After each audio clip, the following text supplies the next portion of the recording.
All right. When did you, yeah. Call this meeting to order. Tourist Development Council, May 11th, 2022. Jackie, would you like to do the honors? Yes, ma'am, I will. If y'all join me, please. Heavenly Father, we thank you again for the opportunity to meet like we do. Thank you for living in a free country like we do. We pray that what we do is beneficial to all of us here in the county, and just always try to do the best. We just ask these things from you, Father, and pray that you bless all our first responders. Thank you again for the ability to meet openly. We just ask all these things and thank you in Jesus' precious name. Amen. Amen. I pledge allegiance to the flag of the United States of America and to the republic for which it stands, one nation, under God, indivisible, with liberty and justice for all. Good morning, Mike. Alrighty. Roll call, please. Here. It's like grade school all over again. Pledge of allegiance and then roll call. Sorting out the technology. So, present we have Chair Holly Davis, Vice Chair Mike Ingalls, Councilmember Cindy Guy, Councilmember Jackie Hepker, Dr. Paresh Desai, Michael Mankey, and Jean McGee. Michael Shoemaker won't be here, and Ashton said he was going to make it, but I haven't heard otherwise. But we have a quorum. Outstanding. That's always good. All right. Looking for a motion to approve the agenda. So moved. Second. All right. They're back. We're back. Love it. Any board discussion? All those in favor? Aye. Opposed? Motion carries unanimously. All right. Looking for a motion to approve the minutes. So moved. Second. Good. Moving fast. Yes, Gotta move it. absolutely. Any board discussion? All those in favor? Aye. Opposed? Motion carries unanimously. All right, open to the public? Anyone? Anyone? Okay. Presentations. Okay, so the first presentation, provided technology is with us, is from Tempest. They're our web design company. They have, this is what I've been hinting about for a while, is the ability to sell advertising on the website. They have the website was designed to be able to do that, and they have a program that they handle it for us, and it's at no cost to us. We have Sydney Abraham from Tempest on the line there, and I think we're ready to go. Can you hear us, Sydney? Doesn't look great for that. He was speaking, couldn't hear him. He's on mute. Yeah. All right. Well, I guess that technology. And you says black, so that we don't have video for us either. Okay. Oh, there we So go. we can't even mime interpretive dance. Yeah. All right. You start. I don't know how you went there. Charades, if we have no audio. We're better off with dancing dinosaurs. So Well, this is, I guess he'll tell us what this is. This is, we would sell advertising on the website to other than our partners?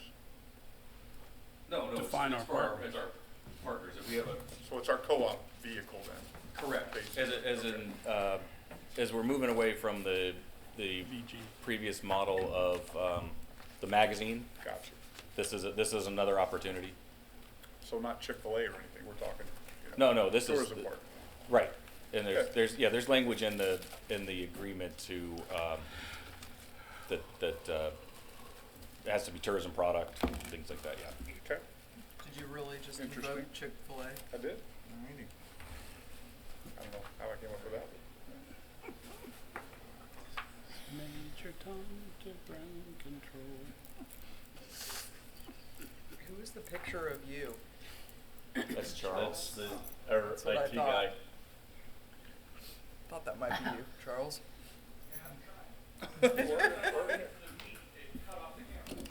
Oh. share his deck, that's fine. How do we let him know we can hear him? Let them know we're watching them. I texted, told him we're sorting As he's gone. technical. He's probably used to that by now if they're in the, If he could present the deck, I mean, we could even Yeah. put him on speakerphone. well, I think we'll get it sorted here in a minute. Millennial. Anybody that calls a PowerPoint a deck is a millennial in my book. Younger person. What was that, old man? Right, exactly. It's a PowerPoint to me. Death by PowerPoint. It's a deck, Mike. It's a deck. It's not a PowerPoint. Oh, I know. That's because I work I with worked at the Pentagon 20 years ago. Oh, it's a deck. I work with a bunch of millennials, so Right. I've been trained. Do the people you work with, is the first word out of their mouth at any question, so, and then they speak. Or Yes. so like, sometimes it's So. so like. When I represented Microsoft, everybody in that world says, so, and then they say what they're gonna say, but they have to say so first. Mine, Oh. I've just noticed, is driving me crazy. They say a lot, and Oh. we all do. I do, or most people do, unless you really made an effort to stamp it out of your Yeah. speech pattern. And I've been working on it since I'm now having to speak in public a lot. And And, but I have certain team members that every third word, it seems like, is and I just want to. That, Mm-hmm. So, Yep. Get your ruler out. I know. Yeah, go to Toastmasters, right? They count the ums and ahs. Mhm. Look at the And price. somebody does a 90-second talk, and they hit 30. So that's. Do we have a Toastmasters here? I wonder. Yeah, we have it. So they're everywhere, right? Yeah. Have you So tried would that this be now? the suggestion I make to my team to fix that, is to do Toastmasters? All right, awesome. I've been looking for a way to do that. They literally will count you them. want Al tonight? No, thank you. It would brighten me up way too much. It's free. no sense being happy today. I should do that. I'm Laura just waiting for Carr, the, our I think the analytics director, millennials is will be really happy when we all die off She's and then nobody's brilliant. there to show them where they She's messed total up. egghead. True. Because then all the mess ups will all be, everybody says, so who cares? I heard driving in, it is National Eat Whatever You Want today. Good idea. Yeah. Thank you. Today is? Taylor Today is is National Eat Whatever You Want to Eat today. so like Go get a and donut. I actually, We got sound. We're closer. God is here. Now that Ain't the facial technology song's coming great? into my head. Is there anything that we can cover while we're waiting, or? Mike, you want to do your Yeah, talk about at the very end, picture? real brief, and just so I need to leave about 10 of or so for the meeting, but at 10 or 11. So I had brought up before about them doing the mitigation along the canal heading in towards Three Sisters and the Run, and was asking about what the impact might be to tourism and that canal. And SwiftMud sent a report out. It hasn't been fully approved yet, but it looks like about 50% of the canal will be closed while they're doing that work, starting April 1, 23. So here's a little schematic, but they are moving forward, and you can see on part of it, where the lines are going to be to for their dredging and everything else they're going to do, sandbagging. See you, Sid. So I know there were some folks in Crystal River that were anxious about the number of kayaks, and if that area is closed off, where are they going to go? Because just like with anything else, you close one area, It the overloads people something don't go else. away, it just overcrowds someplace else. So it'll push some of that crowd probably towards Hunter Basin and places like that. They're not going to suddenly decide to go kayak down the Crystal River or out around Warden Key. I've got my mic on. Whether we or the city or somebody, you start putting some things out, or the kayak, push the Hear me kayak now? trail books or Yes, I heard something. him. Yeah, we can hear you now, To Sydney. give people alternatives. I don't know if you can hear us. So it's just a heads up, take a look at it. Yeah, a little bit. Okay. But it How about is now? gonna hit Yep, us in perfect. about a year, so we probably want to be ahead of it. Yeah, no, it's a great point. Very good point. Thank you. Testing. Yes. Okay, perfect. And at the same time, the city's still in the Silver Wall. All right, let's see. I'm going to share my screen here because I can't see you all. I guess you don't have a camera on, I'm assuming. Okay, perfect. Well, I'm going to go ahead and share my screen. That way you have something to look at here while I'm talking. 1 second here. And make sure you all can see it.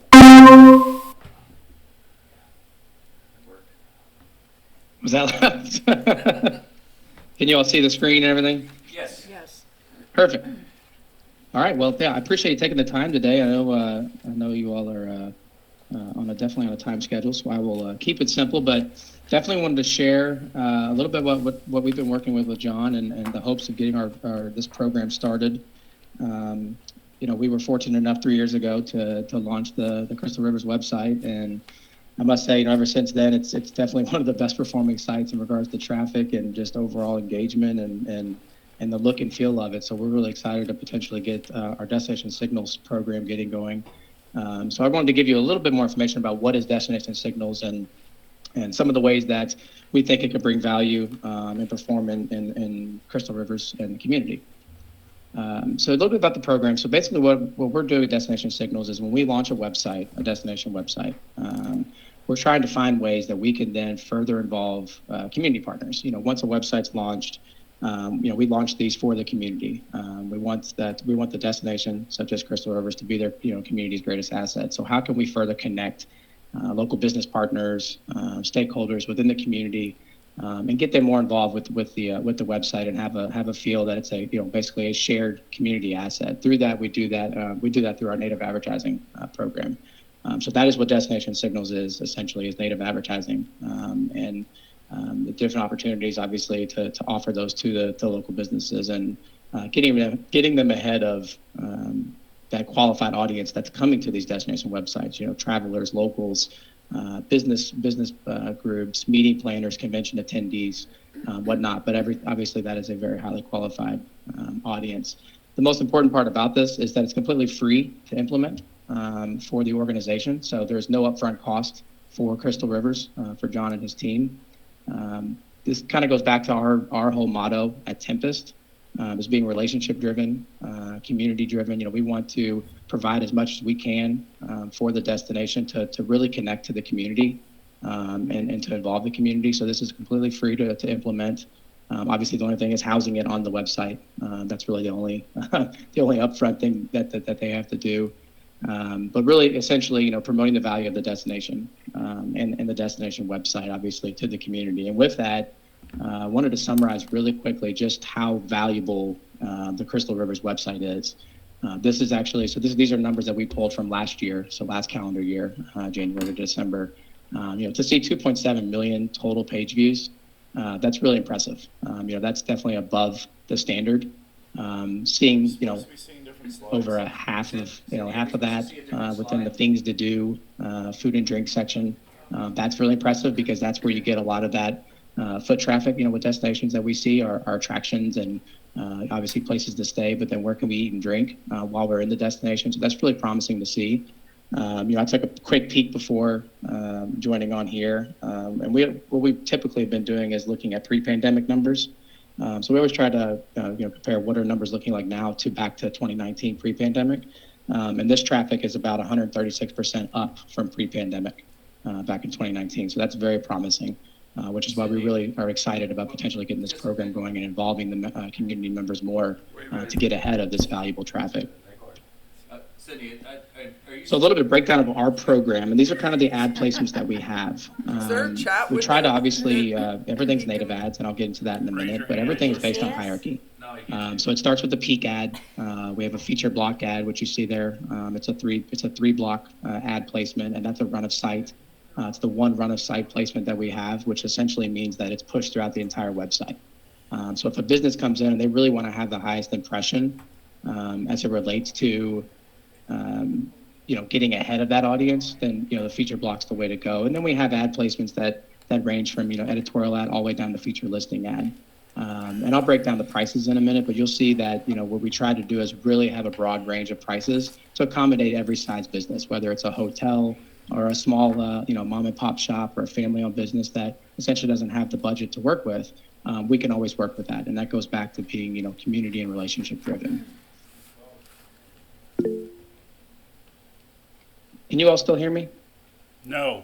Yes.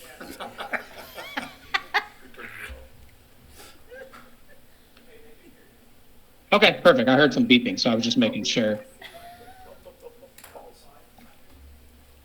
Yeah. Oh, they're not changing? We're still looking at the first. Oh, no. Okay. Well, let me do something really here.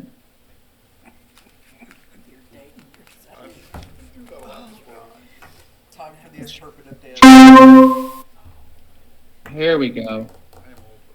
Okay. Now do you all see it? Oh, sorry about that. The screen showed it had me sharing it, but all right. Well, really quickly. So this is what I was referring to. Just kind of breaking down. Obviously, I covered all this, but you could read it. I think the most important is looking here at the value. So this is what I was talking about in regards to the value of the site. And why we think this program would be really successful, involving community members, giving them an opportunity to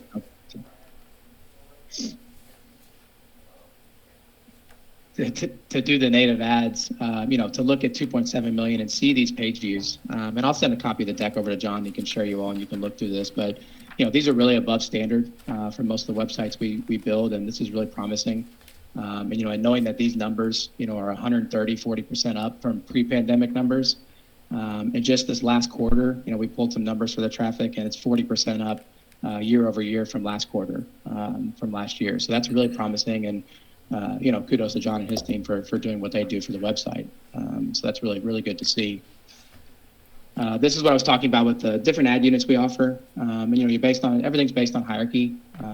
Obviously, what this doesn't account for as you look at this is, internal supplemental content we refer to, like on a website or on a web page, you'd see, a couple of ads, and then it breaks it up with real relevant content that John and his team put on the page. So it's, it's a very, friendly user experience, but this just kind of gives you an idea that we have placements ranging from high-end feature block to peak ad all the way down to mashup and featured listings.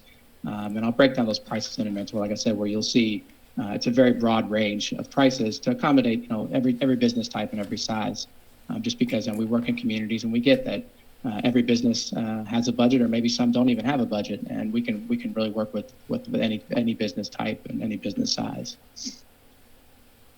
This was wanted to put something in here just to kind of show you what an ad looks like live on a site. Obviously, mobile is 60 to 70% of the traffic, so we decided to throw this on there. But what's different from what we do is with typical advertising programs is we place everything in native ads.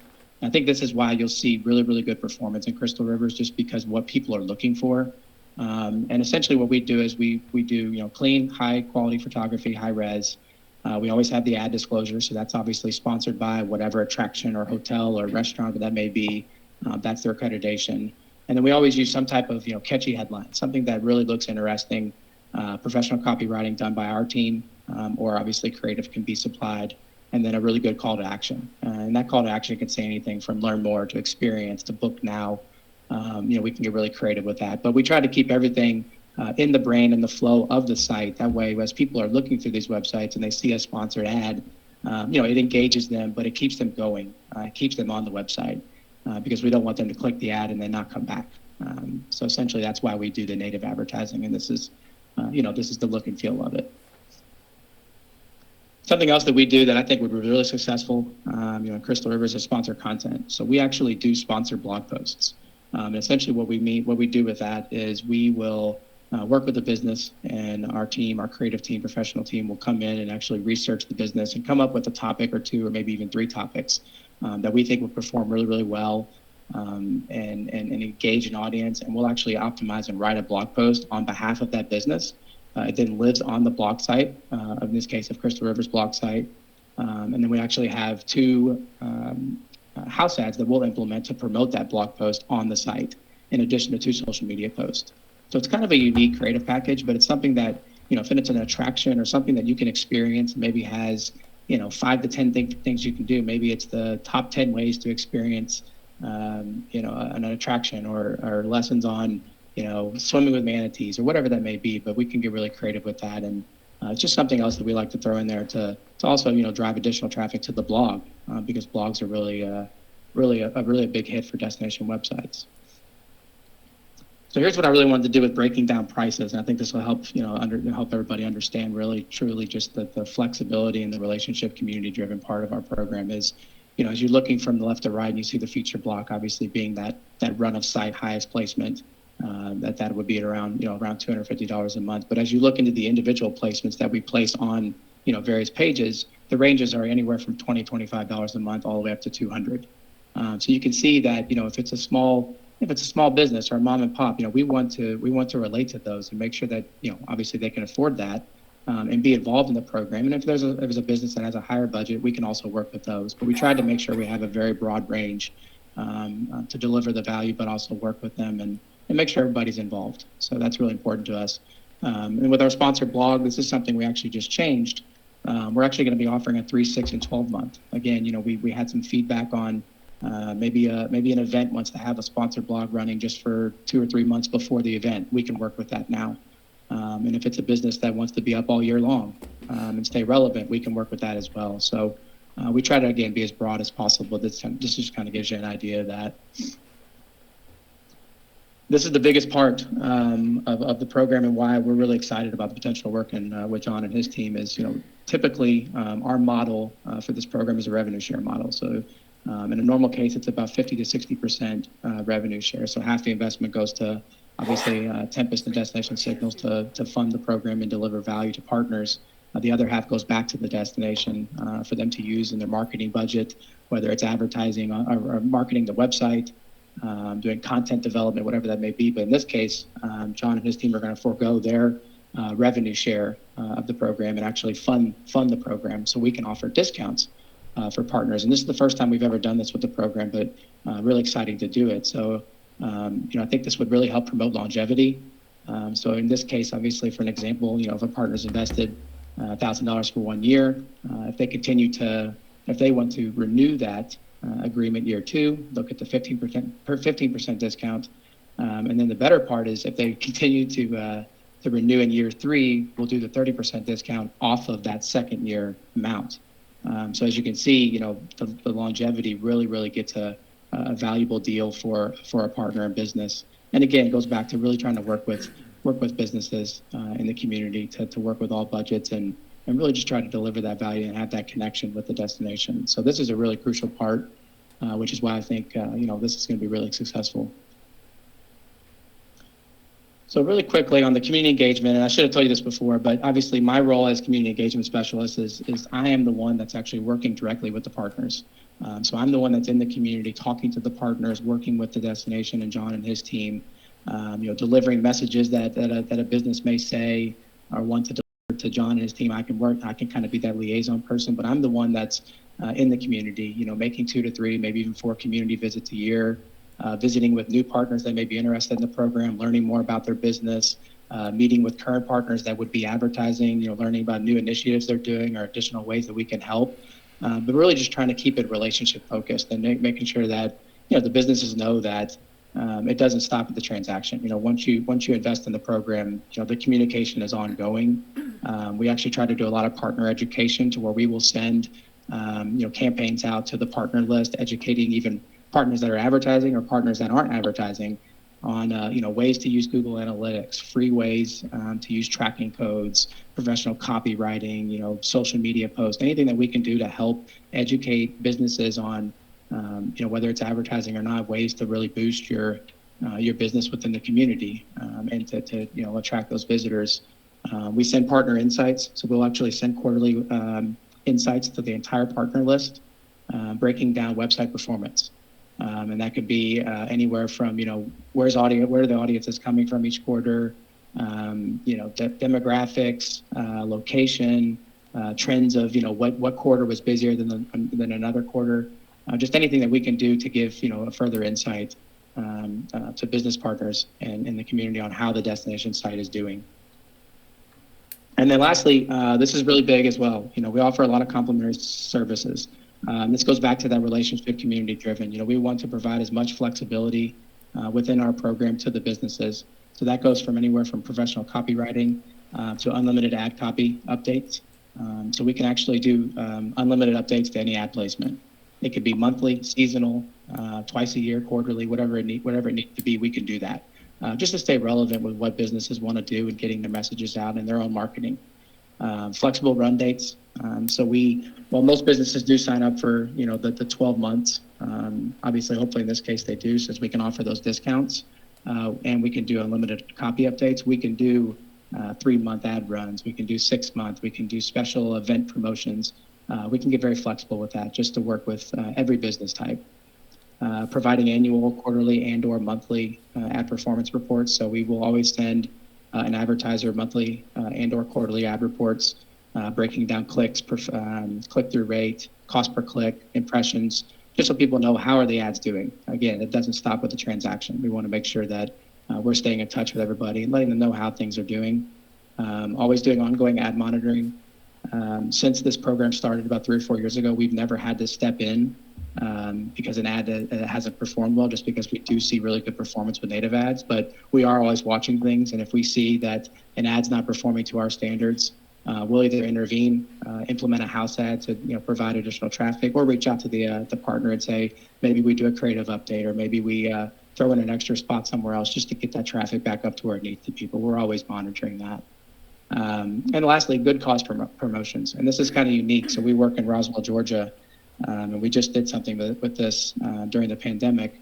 And there was a business actually that closed, obviously indoors, and switched their model to a hero meal. And they were raising money through GoFundMe and their carryout meals. And they were actually feeding the frontline workers and the nurses that were doing testing, whether it's outdoor testing or a hospital. But he was actually raising enough money to where they could do boxed lunches and boxed breakfasts. So we actually sent an email campaign out to the entire partner database, letting people know, this is what this business owner is doing.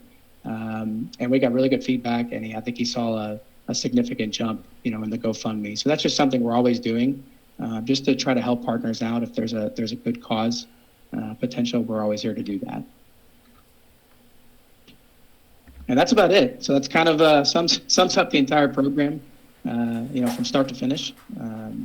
Really excited to potentially get this going. Again, we think it's going to be really successful. And hey, Sydney, can you hear so me? if anybody has any questions, Sydney. feel free. Oh, there he is. I do have a question, Yeah, but we we're need working audio on it. for that. Hey, John, I can't hear you all. Yeah, I know. I know.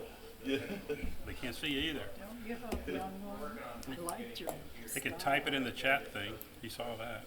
He's not seeing that either. He's not seeing the chat either. The platform we're not familiar with, he set it up with Google Meets. Ah, Hey, John, you all are cutting in and out a lot. Oh, okay. Larry heard something. All this Google. it's an error is human. Whippersnappers. Really old people on All right, I think we have a workaround, so if you have quick, I think we've got a temporary solution, so go ahead and ask a question and see if he answers. Does anybody have any No. questions? See if you ask. I have one. Well, we'll start with the first one. Sydney, can you hear me? I can hear you. It's pretty faint, but I can hear you for the well, most part. Okay, technology at its finest, but we're sorting it out. Okay.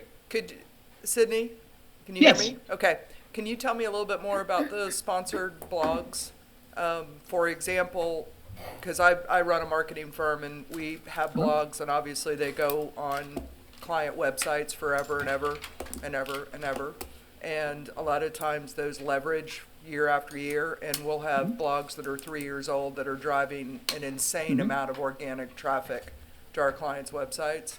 So is it just a sponsor aspect? Is it going to live on the site somewhere deep in our site forever? And No, so yeah. and then the cost is just to have it be more upfront? Yeah, That's so my essentially question. what we do with the sponsored blogs, and I can actually show you an example of what one looks like really quick from Colorado Springs, where we have several of them going. So essentially with the sponsored blog, the sponsored portion of it just covers the run dates.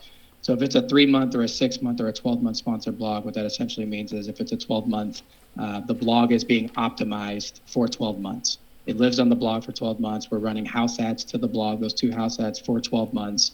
And then throughout that 12 months, 2 social media posts will go out. Once that 12 months is up, if they do not renew and we flip content or flip to a new topic, the blog would then come down. Once that 12 months is over, it's really up to the destination. So it's technically up to John and his creative team to then pull the blog down. You know, it's whatever they want to do. But once the agreement period is over, then the optimization stops. So we stop pushing traffic to it on our end. The investment is in this case, I believe it's going to be around $200 to $250 a month. And that just obviously includes all the creative that goes into it, the optimization part, the social media post. But all of that is just within that optimization period. And once that's over, then technically the blog comes to an end. Okay. Madam Chair. Yes. I hope that answered that. Sydney, can you hear me? Yes. Okay, great. I heard you say free to us like that, and then I also heard you say revenue share. So is part of the advertising revenue coming to us, and can you speak to us about, we don't get anything? It goes back into that's the discount. Correct. So yeah. So what I meant by that, so the program in general is free to the destination. So when we launch these programs, there is no upfront cost to have destination signals live on discovercrystalrivers.com. Typically, the model is not only is it free to the destination, but you actually will have a revenue share coming in from the program because look at if you look at a yearly income of the revenue of the program based on what advertisers are paying.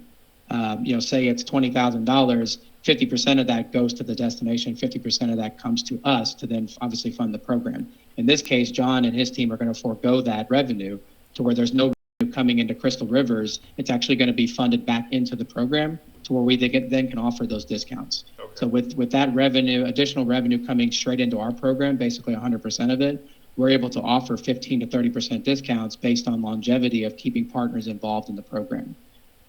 So again, if a partner, advertises for a year at the normal price, if they decide to renew year 2, they get the 15%. If they decide to go to year 3, they get the 30%. And typically what we see with most every destination we work with is our turn rate is very low, as in like maybe 1% or 2%. A lot of partners, they just see so much success and they like to be involved that they continue to renew over and over. So we're going to be able to offer those discounts and obviously really work with businesses as their budgets, as the investment will lower and lower and lower because John's team is going to forego that revenue share part. Perfect. So I hope that clears that up a little bit. No, that's perfect. That actually addresses my concern with the whole program, so that's great. Yeah. So there's essentially no revenue coming into Crystal Rivers from this program. It's actually going to be given to the community, and essentially because of the discounts that we're going to be able to offer over time to the partners that are involved. Good. I would like to hear what Mike and Mike think about Dr. Simon. Can you hear me? Yes, I can. Could you go into a little more detail on what the actual deliverables will be on the advertising and how a campaign might look? So is the $250 get you what? And then do I need to buy on particular pages, or do I need to, how does it structure? How does it look? And do you have an example of what the ad would look like versus on the desktop versus on the mobile, or is it all mobile? So no, nothing's mobile. I decided to share mobile because, with Crystal Rivers, it's about 72% is mobile of the traffic that comes to the site. So I figured, obviously, showing that on mobile, I can pull something else up. But what essentially this means is, when somebody comes in, and if they're interested, like I said, if a business that wants to spend the $250 a month and they want that highest impression feature block that's the run of site, again, there's no commitment. So if they want to be on there for 4 months or 6 months, they just pay the $250 a month. We can even break that out to quarterly payments, or if it's an annual, we can do one-time payments. We can really be flexible with that rate. What happens is once they purchase the spot, our team then decides, we kind of I'm communicating as community engagement specialist with the partner on, do you want to supply your own creative or do you want us to do it for you? That is obviously one of the complementary services is a lot of businesses just don't have the time. They don't have the manpower to really, come up with their own content. Our team will actually go into their site, figure out, what's most popular, just research, just anything to do with that business. And we'll come up with ad recommendations for them. Those ad recommendations then get sent to them, and they look it over. And if they want to send an edit back or a different picture or a different link, whatnot, they can totally do that. And then obviously have final approval before the approval goes to John and his team. Once that happens, the ad goes live, and then it runs for the duration. And then obviously they get their reporting, and if they want to do a creative update, they just simply email me, and we usually do creative updates within a day or two. So that's kind of the process from when a partner decides what they want to do, to implementation, to the ad actually running. Is there a limitation on how many of each products you're selling? So feature blocks will be 6 total for the entire site. So those feature blocks will sit. It's a like I said back on this slide. The feature block is a 3-block ribbon, and it sits near the top there. But again, this is that run of site. So this is kind of push. This is relevant content throughout the entire website. So this is the one highest impression placement we have. We only do 6 of these total. So 3 at a time will show. And as the page, as people are coming through the site, say they go to the home page, they'll see the feature block and they'll see 3 partners. Say when they go to things to do, this just rotates based on clicks and based on entrances. So each time a page refreshes or you go to a page and come back, this feature block will just rotate evenly to give, evenly shared a voice to the partners that are involved in this. Peak ads are capped at 4. So we only do 4 peak ads. And these are section based. So what this essentially means is if you want a peak ad, say on the things to do section, you will be on the main things to do page, and then that partner can choose which page they want to be on based on relevancy. So, and that's kind of where we try to use our common knowledge on working with the partner. So say you're if you're I'm trying to think, we work in Charlottesville, Virginia, and we get this a lot, where a lot of the wineries. So a lot of the wineries are on the things to do page. We essentially shouldn't be putting a winery on the family fun page, just because a lot of the wineries in Charlottesville specifically just don't allow 21 or over. Some may be family friendly, but we try to, defer, to stay away from that. So we will try to step in and say, you could be on the main things to do page and all of the sub pages within that section, but let's exclude you from the family fun just because that's not as relevant. So that's kind of the purpose of the peak ad, and which is why we only do 4 of those per section. Everything else, editorial, only 2 per page. Again, that's just kind of to keep that share of voice even, and that's based on our research. So these are just in 2 per page. Mashups are all relevant. So obviously mashups, there's 3 boxes. And these are on any page possible. We can place these so we can get pretty strategic on what the business is and what message they want to get out. But there's only 3 of these, but it's always prevalent on the page. So it doesn't rotate. They're always there. Featured listings, these are a scroller. And we do 8 of these per section, just because these do scroll. And these will rotate based on refresh. So the order just kind of rotates. It's all randomized, just to get even exposure. So every ad placement we have is randomized, and everything refreshes based on going to a page and coming back or refreshing the page. That's kind of the functionality of all of our ad placements. Thank you. Yeah. Any other questions, comments, Mike? Sounds good and reasonable to me. Two suggestions. One, John and I have been talking. We need to come up with a policy on who we're going to allow to advertise. Okay, because we've got certain ones. I mean, obviously, wouldn't want car dealers advertising. That would be derogatory to what we're trying to achieve. And there are a couple others that we can think of. So John's working on a policy. You're going to get that to him next month, John? Correct. Okay. Second thing is I would recommend is you may want to go free to the partner users the first year, but phase in a revenue share so the revenue comes back to support the TDC rather than keep it, free and double the revenue back forever. I would just recommend some kind of a phase in because we did the advertising in the magazine and that revenue was used to offset the cost of the magazine. So. Okay. Yeah, that's something we'll definitely regroup and regroup with John and them and talk about that. Definitely come up with something so we can definitely talk about that.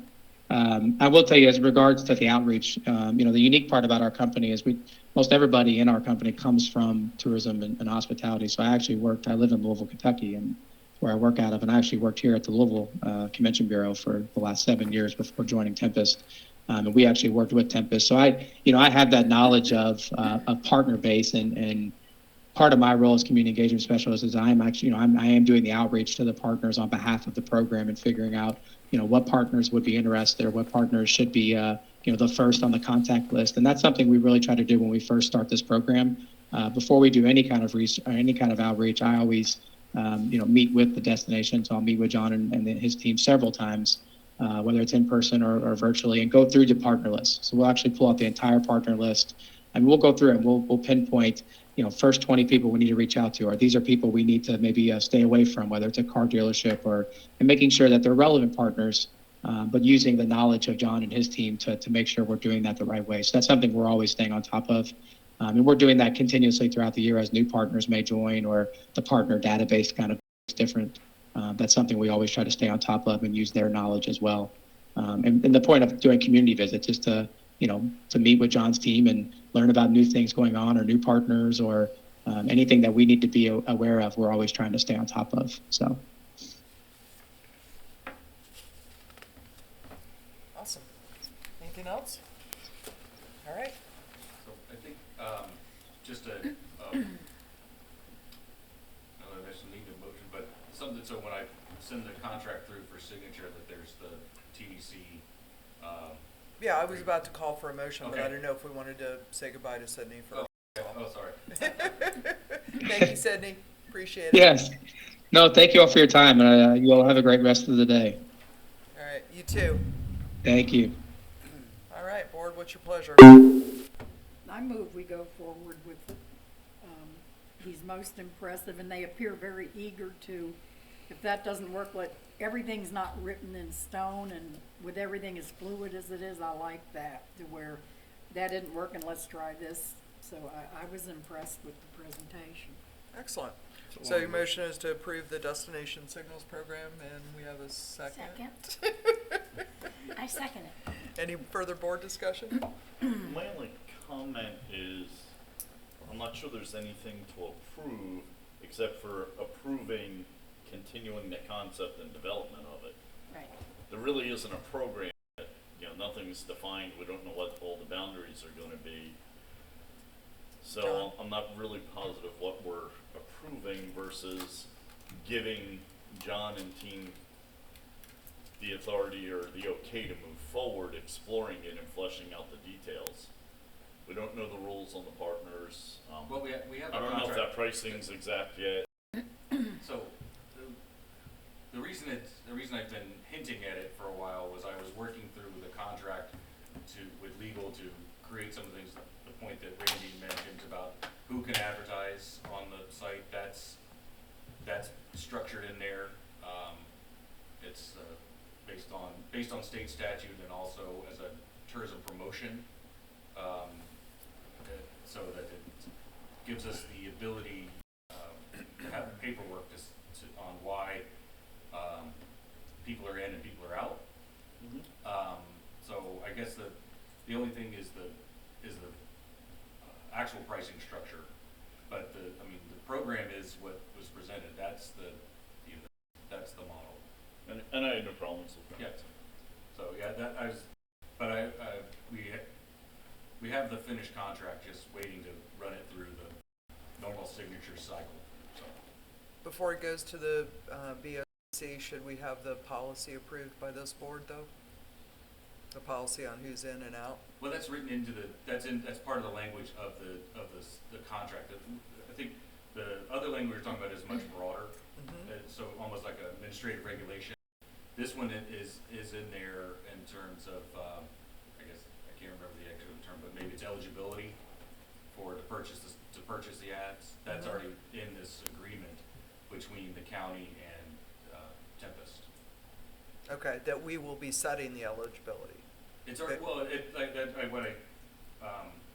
what I did, I worked it with legal before that's why I went through all this before bringing it to you to make sure I could get it in a way that did what we wanted to do, which was to give us the ability to, like I said, say who's in and out. And so legal agreed with it. Like I said, we based it off the language in the state statute as well as that it has to promote tourism, period. You know, so all facets. So an ad may look nice, but when you go through the link and you end up somewhere, it's 180 degrees. So we took care of that. So we've got that sort of ability. So we'll be reviewing the links where the link that they're Yes, promoting. It's not going to be a quasi-tourist ad that goes to Randy's example, a car dealership. Correct. No, it's all steps have to promote tourism. So that gives us the I guess the proper point though is power that we need. Yeah, or a non-profit that might be anti-tourism. Well, yeah, it could be. There's lots of things. Great point. There's lots. That may or may not have an ad in the current magazine. Right. But to Mike's point, Randy said that you two would be working on a policy. You'd be working on a policy on this, and we don't have that to review. Is that going to have to go to the BOCC or no? Yes. Yes. Okay. But like I said, the contract language gives us the ability to do that. The other language that we're working on that is referring, if we brought back advertising in the magazine, that's what we need. Okay. That's what that policy's for. It's an over. If this, we have a one of thing for this purchase. Yep. That'll be an all thing, Okay. and that's what I've got to run through legal and make sure that we're clear and it has enough stick to do what we want it to do. Okay. We just need to make sure we have that in place before we start selling stuff on the website. Okay, we can hold it. We can back them up. There's going to be time to get the contract and everything. We can tell them to hold off. I mean, they've been holding off for months anyway, so. Okay. Yeah, I mean, it sounds like it's on the right path. Yeah. That's not the issue. Right. There's just some of the details that are not in front of me to say, yes, I approve the details. Right. Good.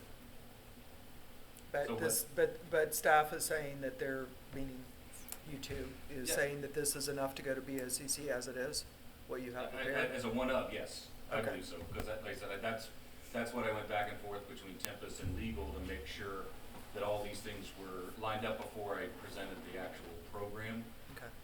so that we would be able to move faster when we're ready to go. That was my plan. Okay. Randy, you're in agreement? Okay. Any further board discussion? All those in favor? Aye. Opposed? Motion carries unanimously. Where are we next? Madden? Yeah. So we'll give it a whirl on the. All right. Stand by. Technical difficulties. No more Google. I'll figure something out. I will send out the links, or someone smarter than I in the office will send out the links for teams that manage it for going forward, so that instead of using the Google links, we'll take care of that. Google's taking over the world again. Yeah.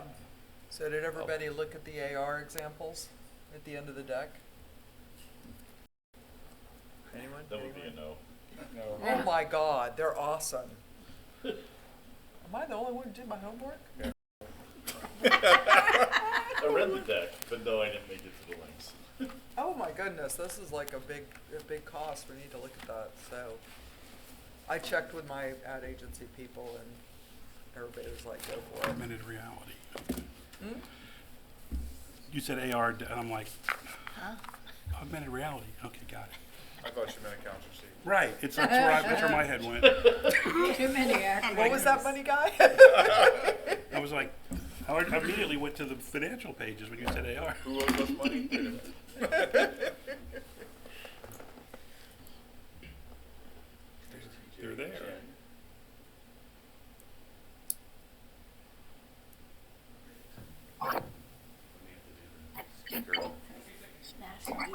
We good? You guys hear us out there? Get a couple more. Jack, you want any? Yes. No.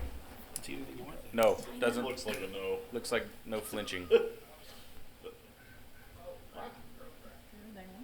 I think Veronica's been messing with our logo. I like it.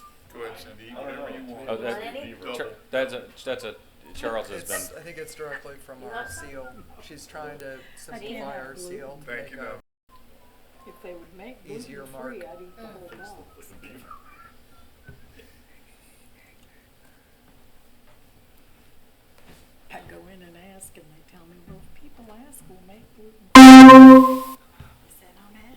You're gonna have to take your headset off, Charlie, and go deaf.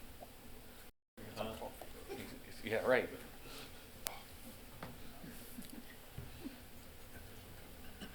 They're in the basket there. I'm not opposed to holding it over the mic.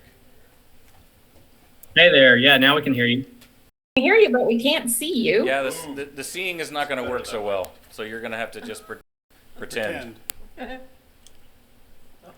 Or maybe. It's kind of like augmented reality.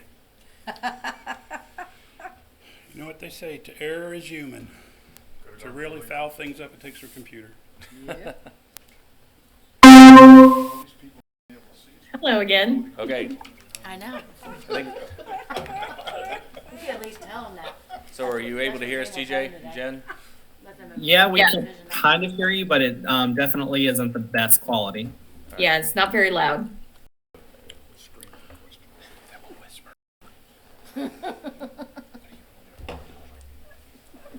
Tell me if they can see us, Gene. All right, I I think feel we like got Helen it. Keller here. I think we got it fixed now. Better? That is better. Audio's better, yeah. Okay. So, Will you be able to see our screen? yes. Yeah, you just, Okay. it just works like that, but not, This is the federal you can't see government. us, We can see you, theoretically. but you can't see us. Right. Can't see the faces. It is a little awkward blown up like that. The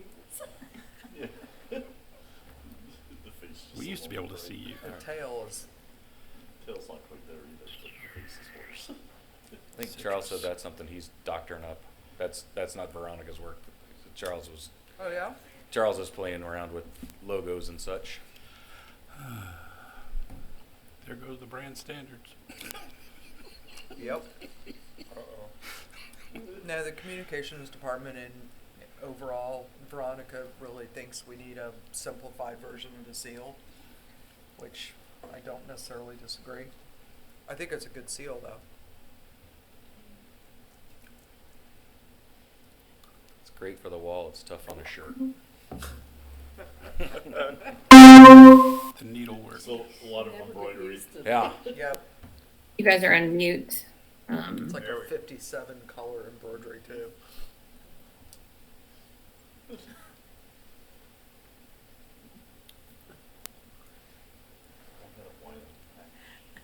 Told the boys on the left it was close. No, shit. All right. That's right. They're happy. Just make a motion to next emergency council. I'm getting so damn much trouble. What was the patch? It was a fundraiser. Put money in to keep. Oh, okay. We can't hear you, however, because you guys are on mute. It's broke. Just People don't, that's why they don't understand why logo design costs money, because when we do it, we think about all of that downstream stuff.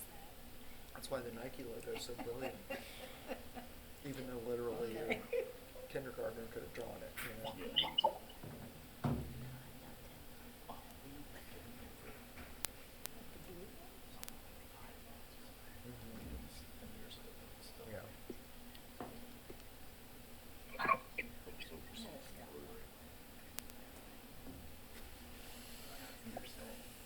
Yeah. Yes. Hey, now we can. Hi. You know, we never had these technology problems under Ron. I don't know. You realize All right. that this video goes on YouTube. go ahead and roll, TJ. I think we're all set. Okay, great. Sounds A good. few comments. Well, thank you for having us again. We were there last time to present the conservation campaign, so we are here to kind of go over that again and ask for that special funding request. And if there are any questions, we are happy to try to answer those. But we are super excited about this campaign, and we definitely think that it is something worthwhile for Discover Crystal River to invest in. Here, just a fun little pic of the last time Jen, John, and myself were in Crystal River and went and swim with the manatees. So we just want to make sure that we showed that. We thought it was a fun, cute little pic. But moving into the presentation portion, of this, the campaign really, focused on that responsible marketing and education, making Discover Crystal River, the manatee capital of the world through enhanced traveler education, expanding educational content, and becoming the place, the resource for manatee information, conservation efforts, and eco-friendly tourism. And we want to leverage unique marketing activation opportunities through augmented reality and in-market activations to promote this campaign. So I'm not going to go through each slide and through every little bullet point since we've already reviewed that in our last meeting, but we did want to just kind of do a refresh of the campaign concepts as a whole and talk a little bit about the finances and then give you an opportunity to ask any questions. Moving on to the next slide, the first tactic in this responsible marketing campaign was the native augmented reality. We're super excited about this native augmented reality because we're going to utilize web AR, which is web-based augmented reality, to educate the public by showing those healthy habitats through the augmented reality with fresh eelgrass, healthy eelgrass, manatees swimming. And then on the other side of the portal, it would be dirty. It would have the lack of restoration and rehabilitation, maybe a boat speeding by, with unsafe boating practices, and really kind of show the differences between what really is working from an eco-friendly and sustainable tourism message through what's not working. AR has multiple uses as well. So in addition to our media activation, this could be used at schools, local seminars.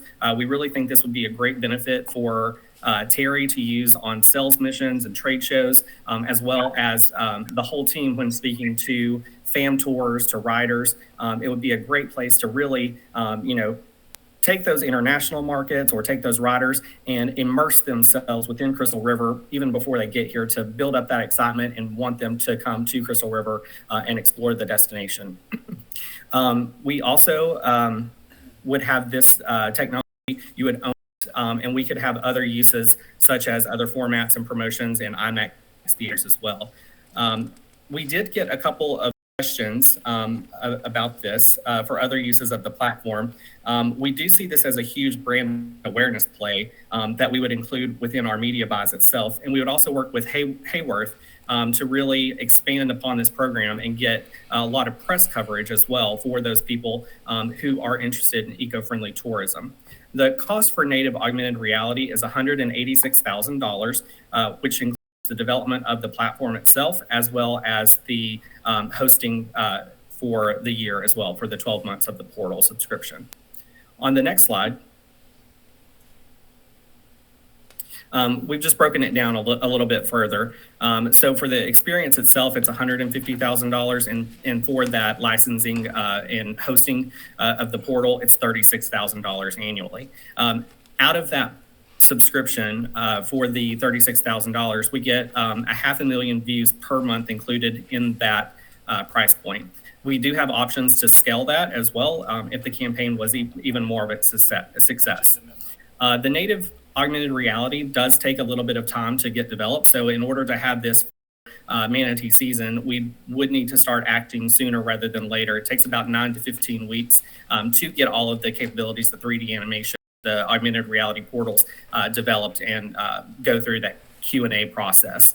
So I just wanted to also kind of point out again what that web AR is. It's short for web-based augmented reality, and it is done just on your mobile phone. It does not require any downloads. It does not require any additional headgear or anything like that. You just literally need your smartphone. Users will be able to simply scan the QR code to open up the portal and then navigate the portals through their phone without, as I mentioned, without having a headset or anything else like that. Once those users scan, the portal will open up, say to Three Sisters Springs, where they can then walk through the portal and see the augmented reality in that 360 view. Really, it's similar to the regular augmented reality experiences. Web AR will use the camera to blend the digital content with their existing world environments. So we had sent John a couple of examples of gravity jack capabilities and samples of other virtual realities, and you can see those links here as well.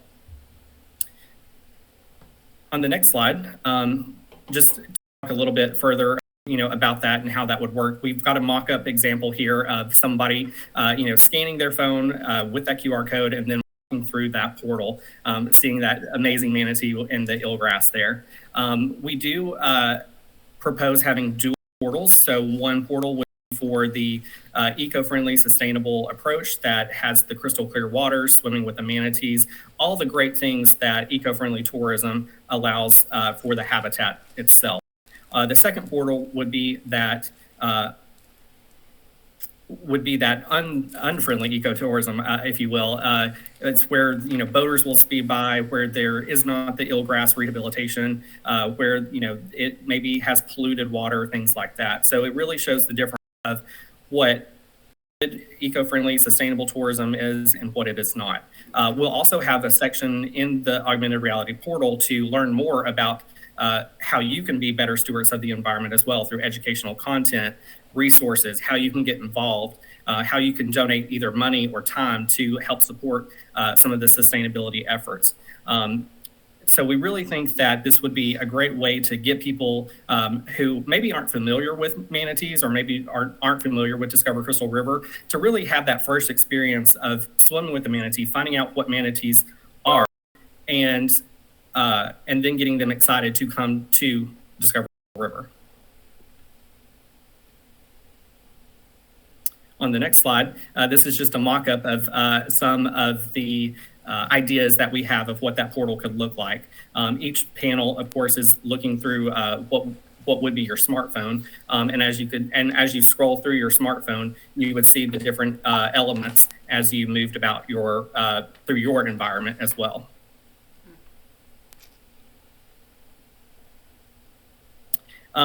Also, plan to have other uses for this, as I mentioned. So while augmented reality is great, we will get some 3D assets created out of this that we could use for other uses as well. So really, this is a huge brand awareness play.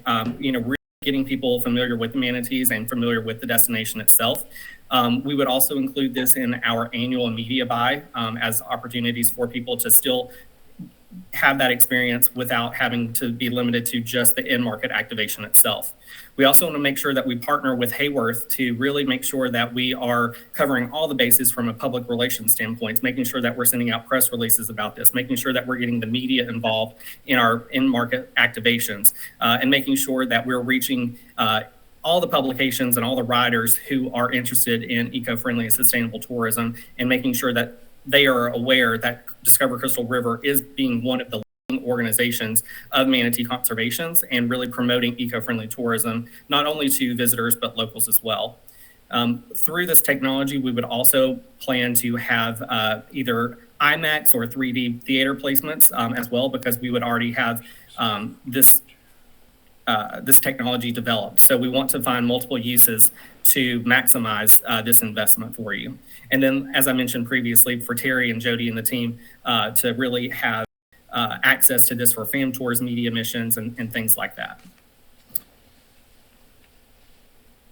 So part of the overall campaign concept also includes the in-market activation. So we want to make sure that we're partnering with zoos, aquarium, or other attractions, such as potentially SeaWorld, in key markets to increase awareness of manatee conservation efforts.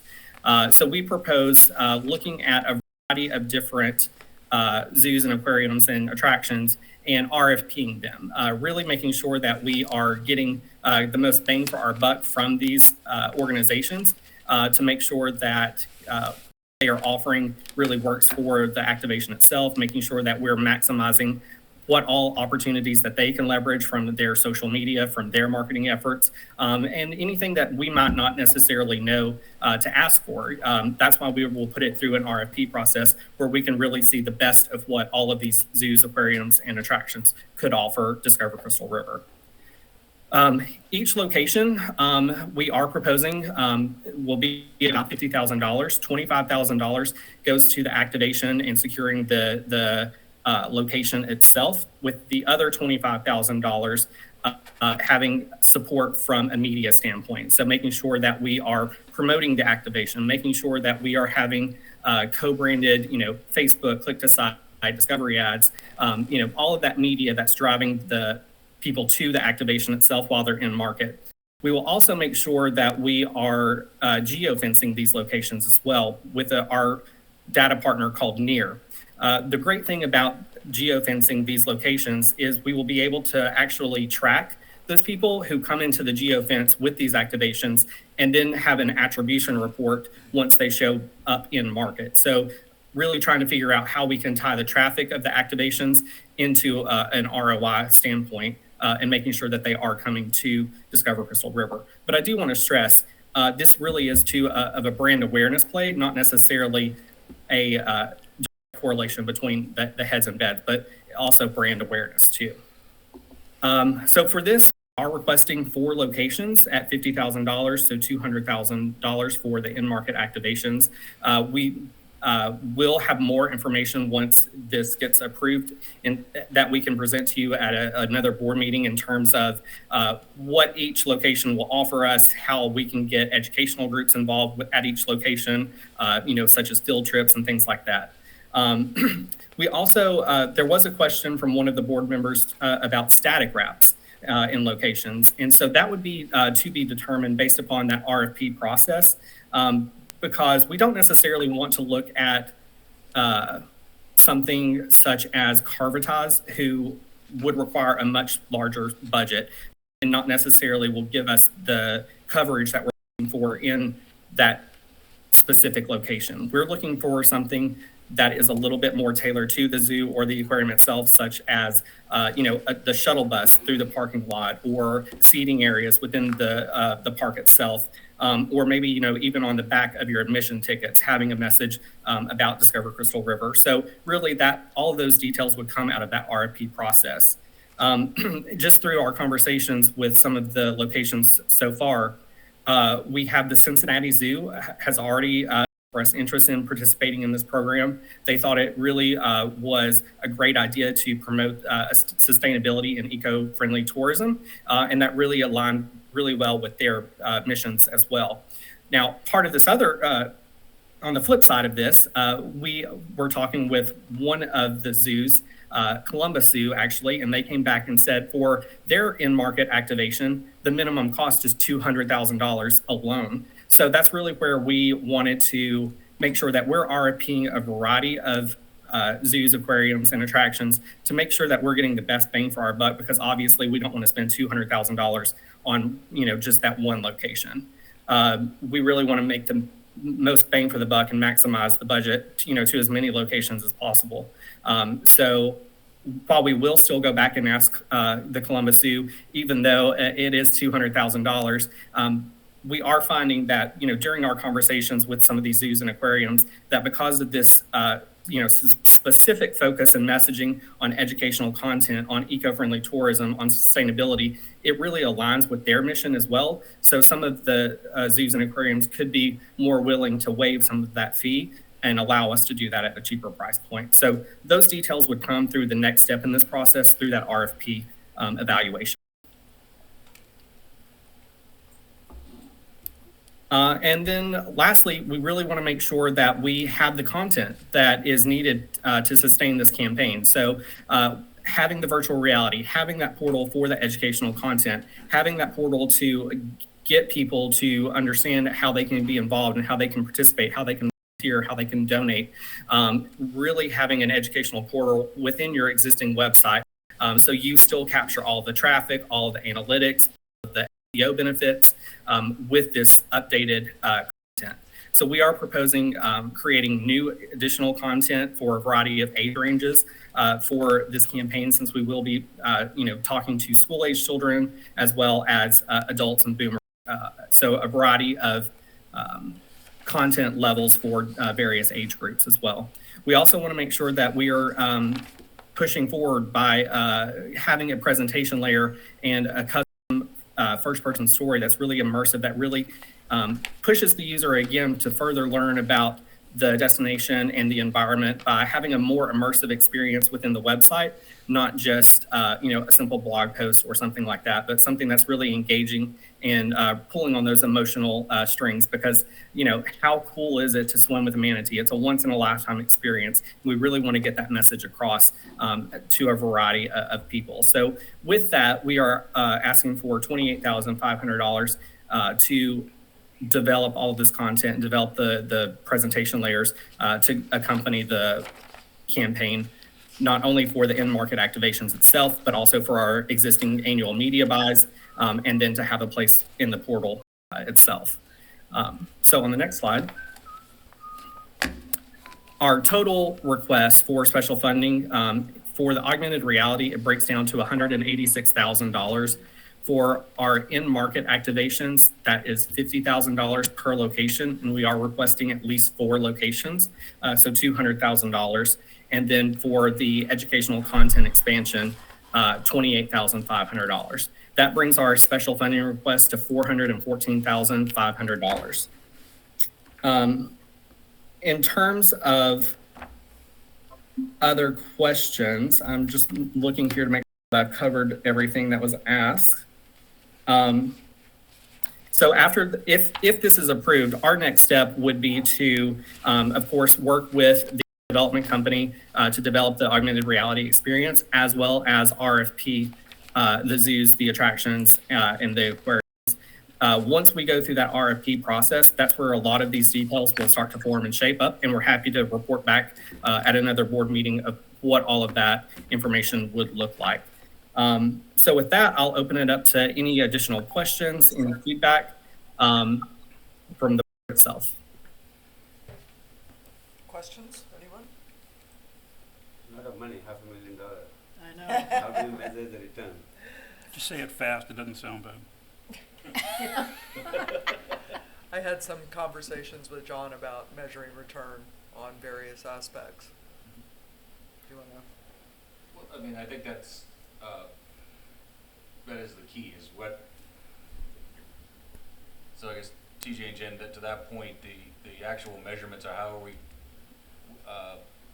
I know that with the Voyage platform, we can do points of interest and things like that. Are there ways we could say that the out-of-state zoo, could we add them as a point of interest, and then we could track them, the ones that are exposed to that, and then how many of them actually made it to in-market with the Voyage system? So I briefly answered that in when we were talking about the geofencing campaign. That really is going to be our main metric of how we can measure that return on investment. Once we build those polygons around the zoos or the aquarium or SeaWorld, whatever those places end up being, we will then push messaging to the people who fall within the polygon itself, but then also pull them into a remarketing pool where we can remarket to them after the campaign or after the activation is over. Our data provider that does the geofencing campaigns then can actually provide us with an attribution report once they show up in market. So that is how we would be able to measure the success of those activations. And speaking to that, we could add a point of interest for the zoo. I know that there is a small fee for that. However, the Voyage data that comes in it's a sampling of those areas. So you're not going to get a straight one-to-one ROI from geofencing the zoo to the data that you get in Voyage. It's not going to line up exactly because the Voyage data is really taking just a sampling from that area or that POI. So just know that more of the data that you get from the NEAR report would be more accurate. Oh, we would use both. I mean, I know that. I know it's a small percentage of the people that get sampled from if we did a point of interest, but if we are there and then they showed up here, that's a second way to attribute the success of the program. Correct? Correct. So we could look at it at two varieties. The first one that's going to be more accurate is the attribution report for the geofencing campaign. That would be the number one most accurate information data point. Yes. Then the second one would be to layer on top of that information the points of interest in the Voyage platform. But again, this is also where too, while we can measure, to some degree an ROI for this, we really also want to look at this from a brand awareness standpoint. When we're talking to these markets, a lot of this, is introducing manatees to people for the first time, or to introducing Crystal River to the first time for a lot of these people who may be attending the zoo or the aquarium. So really, building this brand awareness of the destination and of manatees themselves. Not everybody, even who's visiting the zoo or whatever, may know what manatees are, that you could have the opportunity to swim with them. So it's really introducing the whole environment to them from a brand awareness standpoint, and then measuring an ROI secondary to that. Yes. All right, so I was one of the ones who had a lot of questions last time when you brought this up. $500,000 or 414, that's a lot of money to a new thing that I hadn't seen before and wasn't aware of. I had the opportunity to play a really nice golf course yesterday. I went down and played Seminole Golf Club. We walked, we had caddies. It's a super hard golf course, top 20 in the world. And on the first hole, I had like a 15-foot putt for par that I was convinced was going to break left to right about a foot. And the caddy said it's about a 6-foot break right to left. I trusted him. I struck the putt and I made the putt. And so for the rest of the day, he told me where to hit the ball and I didn't think about it and I hit the ball there. And for the most part, it worked out okay. I think you at Madden Media have been a very good caddy for us. And I think I trust what you tell us. I also have the feeling that, since I've been on the board a few years now, we've always looked at what's next. Like, how do we make ourselves that much better? And we've invested money in that. It was the website, no matter what it was, we always kind of try to be a step ahead. COVID comes along and we're like, let's invest more. Let's just pour money into it and it'll work out. And it's always worked out for us. So this feels to me like, nothing technical, it feels to me like my caddy's telling me to hit the ball there, and if I do, good things will happen. And I know I need to hit the ball somewhere. I can't just stand where I'm at. So I feel like I want to support this. I'm fine with I'm really fine with the website for Manatee Capital of the World. Love that. I think I'm okay with the augmented reality.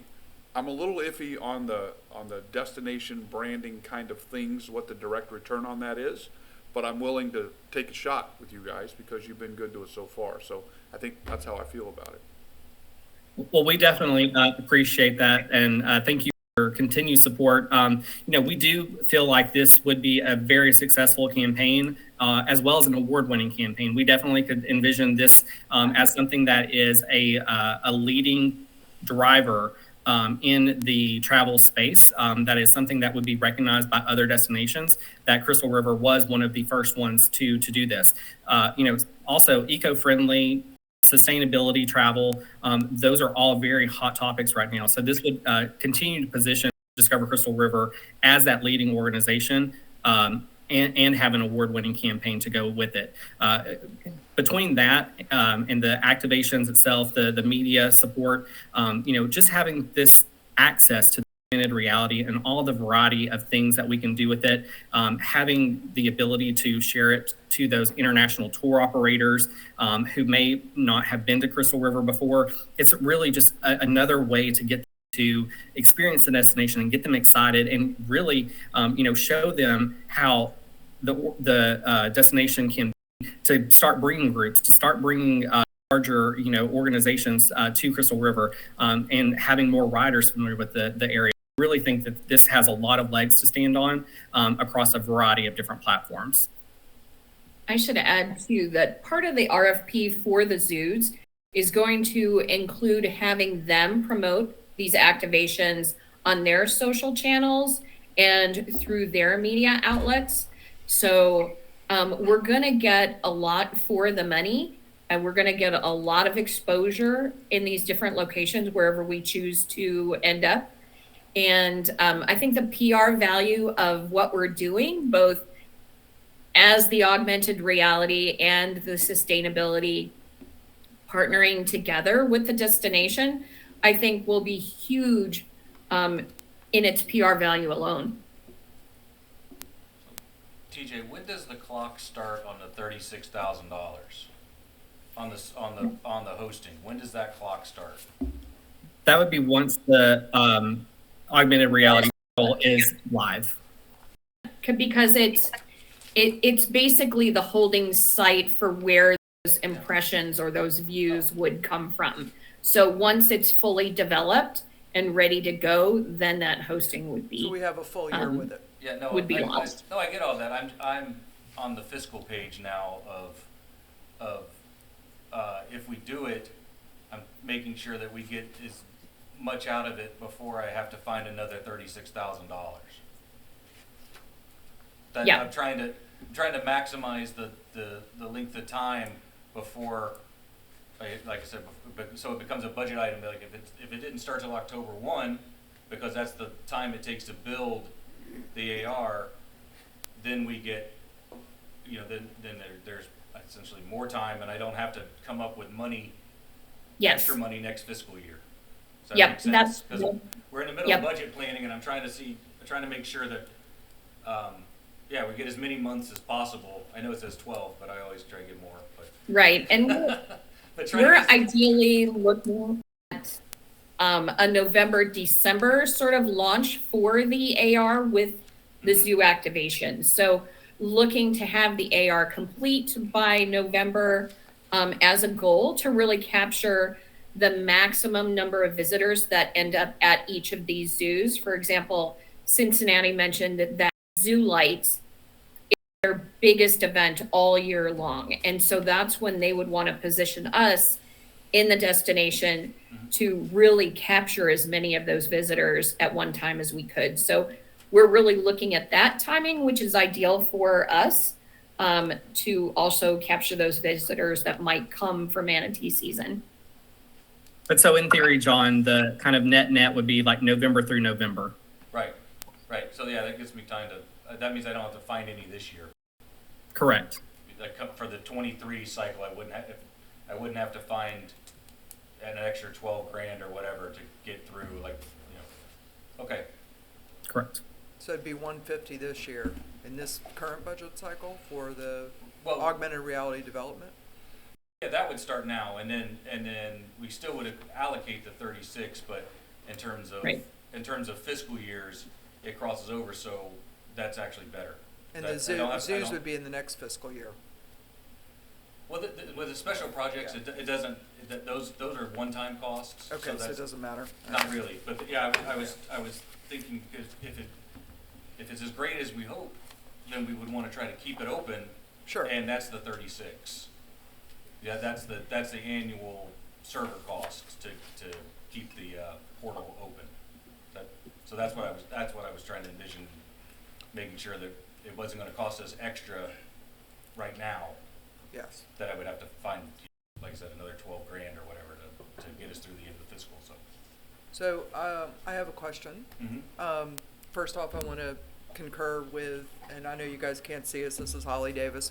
I concur with what Gene McGee said about, I've been here watching from the cheap seats all last year, so I really respect the job that y'all have done. Also, having been sitting in your chair for 32 years now, I believe very strongly that you guys understand that you have to keep hitting home runs or at least base hits to keep our trust. So I don't think you brought any of this lightly, so I appreciate that. What would be your justification for the dry market zoos, like Tampa and whatnot, because they know about manatees down there? Obviously, they may have out-of-market people visiting them, but why do you think that that's a good investment versus the northern zoos? And then my second question would be to the board whether y'all want to watch at least one of the AR clips, because I'm not sure everybody here watched it, or it may have been a while. I know it's been a while for me.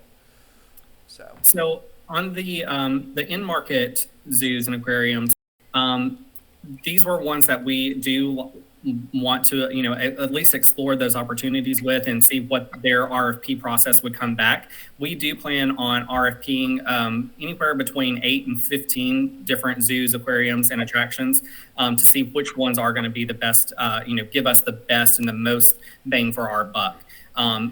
we hope that the Tampa Zoo or Zoo Tampa and the Clearwater Marine Aquarium do come back with strong programs.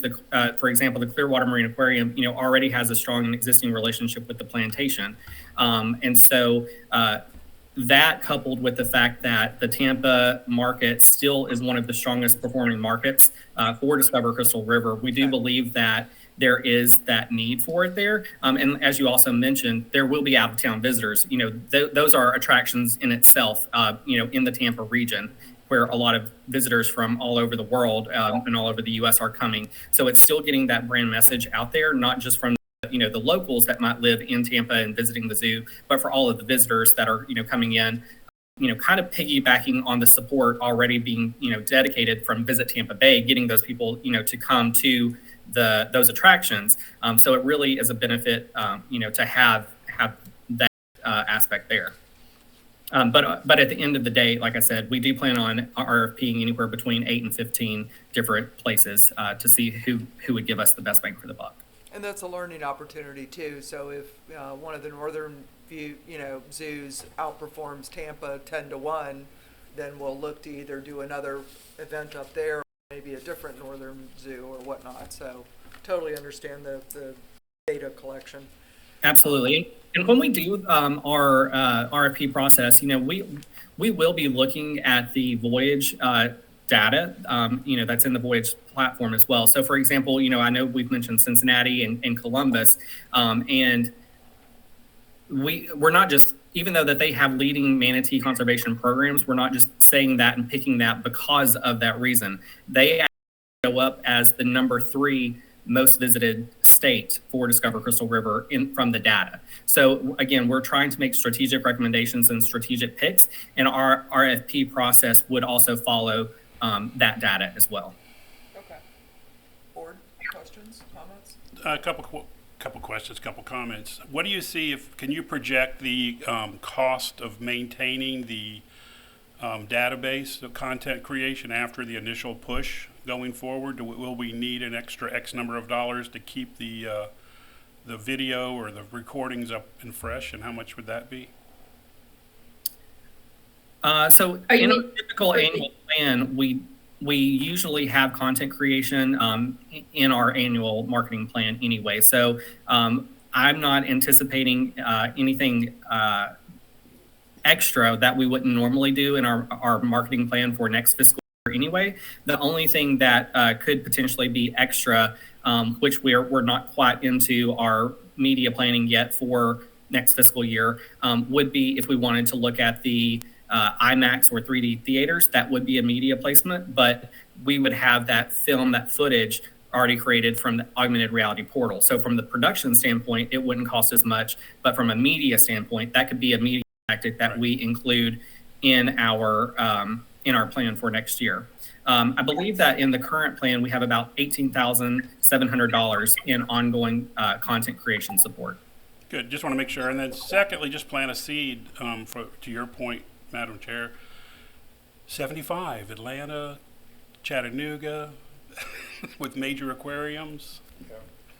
Just a thought. And then I'll just make a comment that our destination has never been, nor will it probably ever be, all things to all people. And our success has been driven by putting our money, the limited amount we have, in the areas that we get the best trigger from. And obviously manatees, scalloping, outdoor activities is our wheelhouse. So spending a lot of our money, this would be about 28% of our total marketing spend. If it builds into a scenario, then it's probably the right place to put it. The missing link in my mind, which is not missing that much, because like you say, Gene, they're telling us what to do and it's right, is this the right leading edge to get to? But like I always like to tell my people, it's like I want to know what the next great was. So let's be ahead of it first, and then we used to do, that's been great. So yeah, it's great. Good points, Michael. Anybody else? Yes, 2 thoughts, sort of questions maybe. What's the lifespan of this, or projected lifespan? Is this something we'll be able to leverage for 18 months, 2 years, 3 years? Any guesses on that? You'll be able to leverage this for quite some time. The The portal itself, again, you can use that year after year. It should be buildable as well, so if we wanted to add another portal to it, we could do that, which would be separate costs, but it is buildable. Know that the educational portal that we're suggesting that we add onto the site, that would remain on the site, definitely, as would the presentation layers. So those would all live on the site, and it could be added to as well. So we didn't go into this lightly, anticipating this would be a one-off, use and then done. It was something that we looked at as really being something that you could build on, both content-wise and with the AR portal. And from the content perspective, when we're doing our content creation, not just from the educational content alone, but also from that presentation layer and that of storytelling, we do try to make sure that our content is evergreen. So it can, it's not necessarily based on that one specific year or one specific event. It's something that can be relevant throughout the course of, several years. So that is something that we would definitely take into consideration as developing that content. And then the corollary to me, looking at what's in front of us, we're spending almost 50% on the creative development, and then the other 50% to push it out. Do we need more on the pushing it out to leverage that 186 base? And that may not be a decision for today. Maybe next year. Yeah. But that's next year that ratio to me seems out of whack a little bit. I could speak to that, I think, too. We have specific digital budget to advertise the activations themselves, but we're also going to utilize existing budget that we have in the plan for Facebook, Google Discovery ads, display ads, content distribution. So we would work within the existing budget that we have for now, and then whatever budget we decide on fiscal in order to push this out there. Okay, fair enough. That's adequate.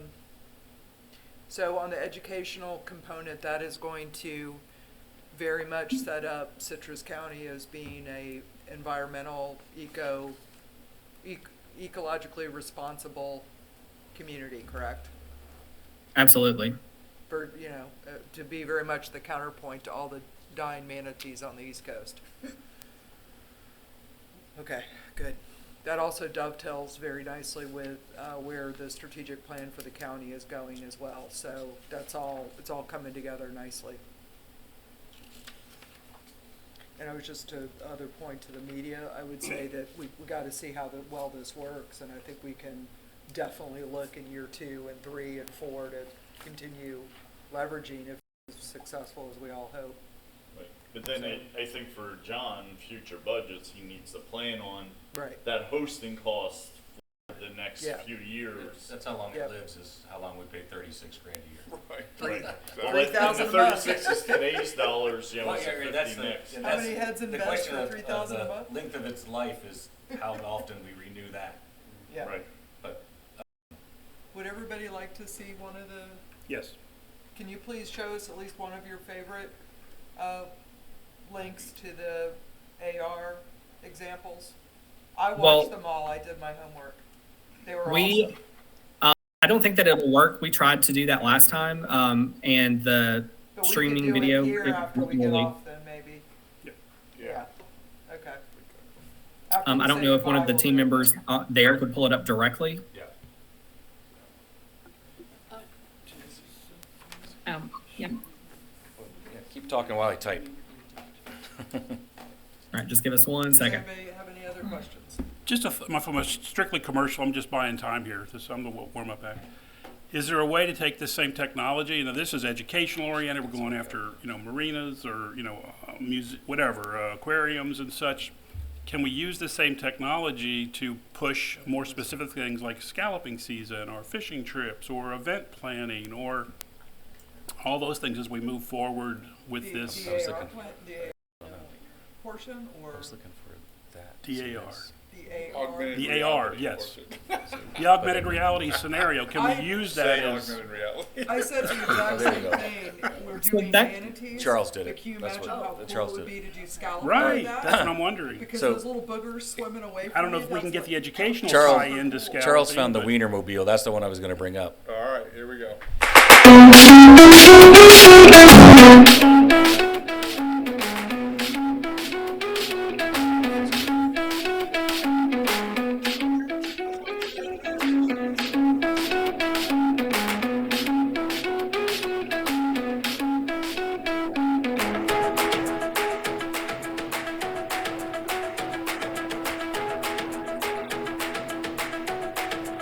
You're a lucky dog to be riding shotgun on the Wienermobile.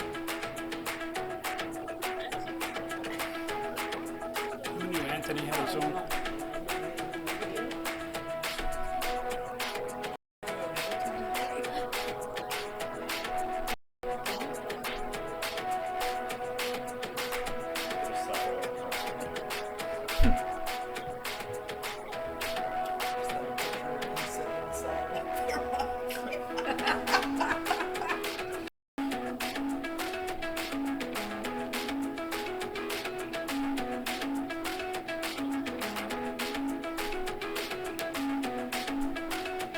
Everybody loves the mobile.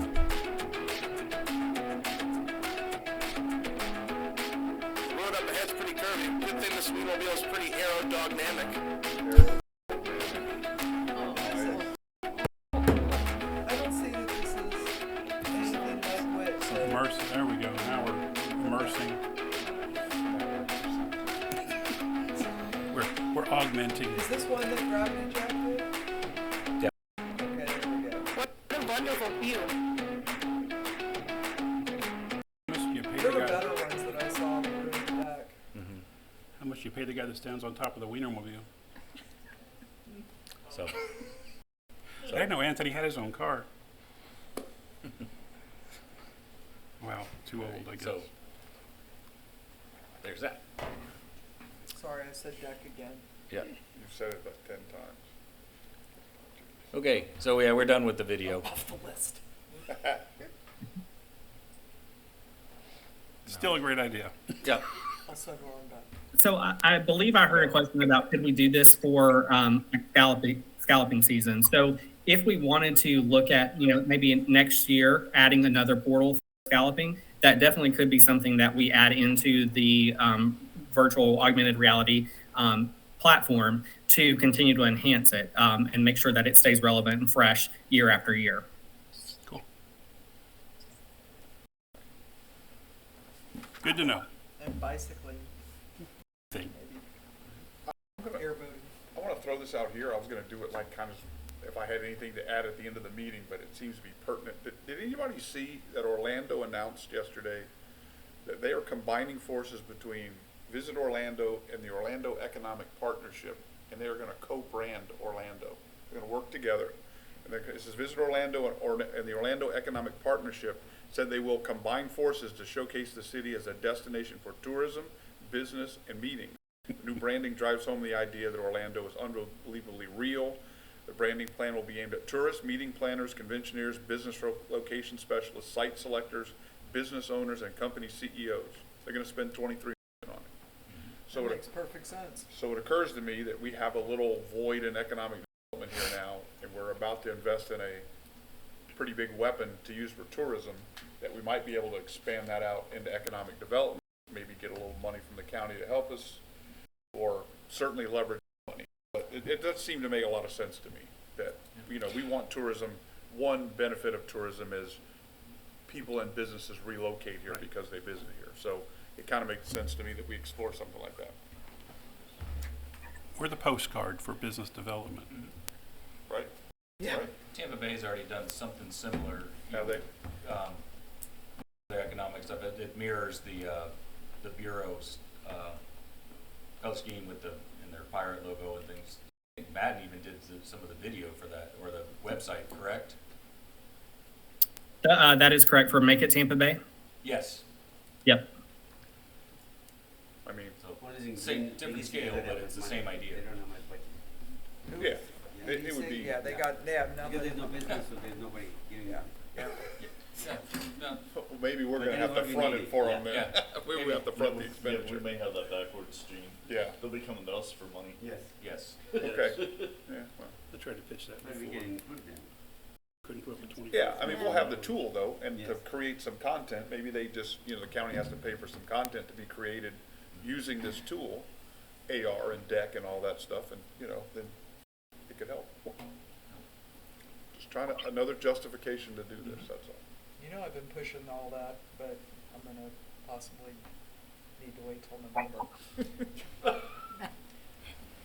Madam Chair, Yes. I have, the only rep from the east side, is there any future plan to doing an augmented reality maybe on the east side of the county with gators and bass and freshwater, or no? That's kind of what I brought up with the bicycle, and I was thinking of east side for that. Well, people forget our water. We Right. got the river and all the lakes and everything focuses on the Gulf. We got a lot of water over there. World-class you do. bass fishing destination, Yep. that's right. Yep. We'll get to it. The team that we're utilizing to create this augmented reality, they have the ability to do both underwater photography and drone footage. So depending on how you decided you wanted to expand this or grow this, we have an option of going either way with whatever portals we decide to add to it. Okay. Thank you. Due to technical difficulties, we are running very late in this meeting, so we probably need to move it along. So, does anybody have any other questions or comments? Good? All right. Thank you, Madden. Appreciate it. TJ, Jennifer. Thank you. Thank you all. So just clarification, will you all be voting on the approval for the budget today? I believe so. Yeah. Yep. So I will let you know the results. Okay, that sounds good. In the meantime, if there are any additional questions, please feel free to, email me or give me a call. To, try to answer anything else that you may have. Okay. Sounds good. Thank you. All right. Good job. Thank you all. Thank you so much. Bye. All righty. What does everybody think? I reckon nothing ventured, nothing gained. I still balk at the amount, but I understand in the great scheme of things, that ain't much. But, In terms of that, if the number is the heartburn, you could adjust the activation number. The other ones are pretty firm. I mean, the cost to build the thing, the cost to host it, and then the education page, those are pretty much fixed, but you could move the line on, so. How about this? Can we authorize, I like that idea. So they're gonna go out on an RFP for these activations. Can we have those brought back to us to approve them? In other words, we'll authorize up to $200,000 to be spent, to be RFP'd for, I guess I would say. And then they would come back and say, we have these four, they're 50 grand each, or this one's 100, or this one's 25. And then we would approve individual activations. Because the activation's kind of the one I have the most questions about. So I don't know how we say, have a draft budget of 200,000, go out, RFP, come back to us and let us specifically approve that portion of the funding? Is that And do we get enough data from, say, rolling out two of them, with two of them in our back pocket, to see how the first two do before we spend another? I mean, this is unallocated budget, so you can do it however you wish.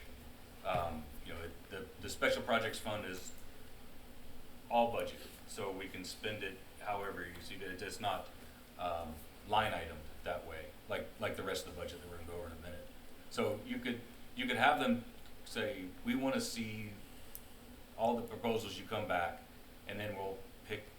You don't have to tell them. You don't tell them about the money. You just say, well, we're going to do these two, or we want to do these four, but we're going to do two now, and we'll gauge it, and we'll. I like that better, and I tell you why. I'm thinking SeaWorld. SeaWorld could easily say, God, we love this. We're going to pay for the whole thing.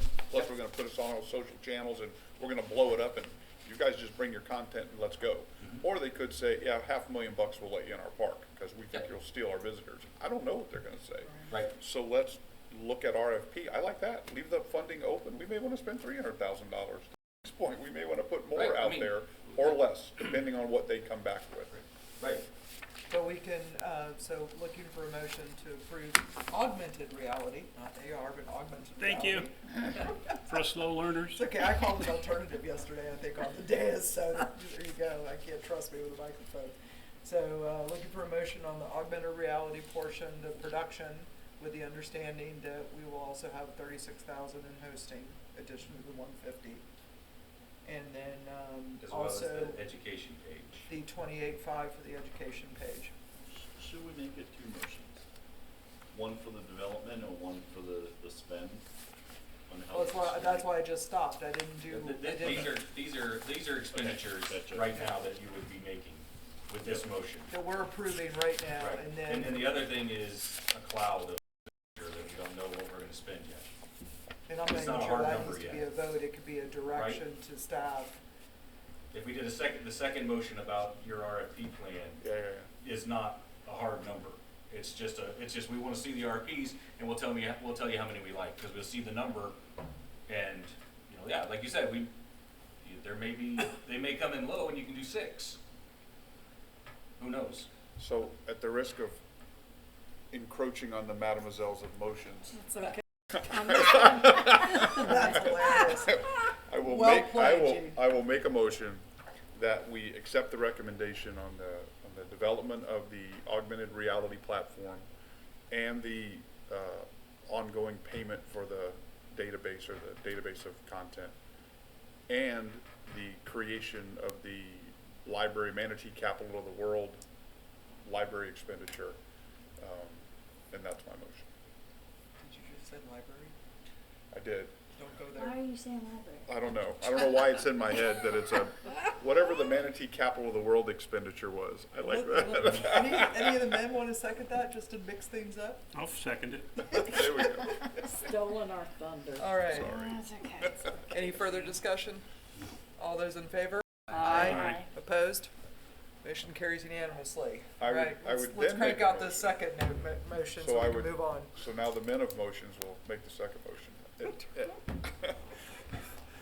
I make a motion that we authorize Madden Media to go out and do an RFP process or an ITN, whatever they choose to do, in order to bring back to the board proposals to do activations in market at different locations with different cost points and allow the board to consider those for funding when presented. Second. All right, any further board discussion? All those in favor? Aye. Opposed? Motion carries unanimously. All right. John, you wanna Yeah. whip through the budget, please? Yes. Do we have a quorum when we lose Mike? Yes. Okay. I mean, this is more FYI of where we're at. So I put it up on the screen because I don't know I highlight the things that are changes. So first one, we'll be increasing the costs for Gaussian Lieb to,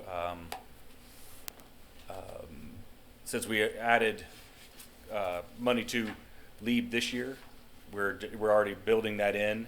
And also in the media plan, my plan is to have marketing money for both destinations as well, without a specific, I guess, avenue to spend it yet, but allocating 25 for Germany for sake and 25 for the UK. So that's that. The agency of record contract, that's a built into they can make a request for I think it's 8% or whatever the gross. I don't know, there was some other number I didn't quite understand, but I understood 8%, and so I think that's what I figured at. What is that? What is the number? What's the thing? The index, the price index. Cost What- of living. Consumer price index? Yeah, that's it. CPI? Yeah, that was the other thing, that whichever one was less, I think is what but I went with 8%, so I figured we were gonna be safe. So, and then the STAR report, we adjusted it, so that actually goes down a little bit because we we took out some of the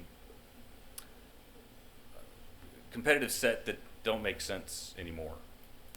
So we shrank that a little bit because what they came back was about twice as much as we were spending, and it's really based on the number of competitive folks. So we trimmed it down to ones that are really more like us. I mean, we think we had Tampa Bay and Jacksonville and things in there that are not quite the same. So, and then the travel there, you see those are highlight different shows and opportunities that we're doing. So some of them are sales missions. You see Terry went through and added a few, and then there's another educational conference.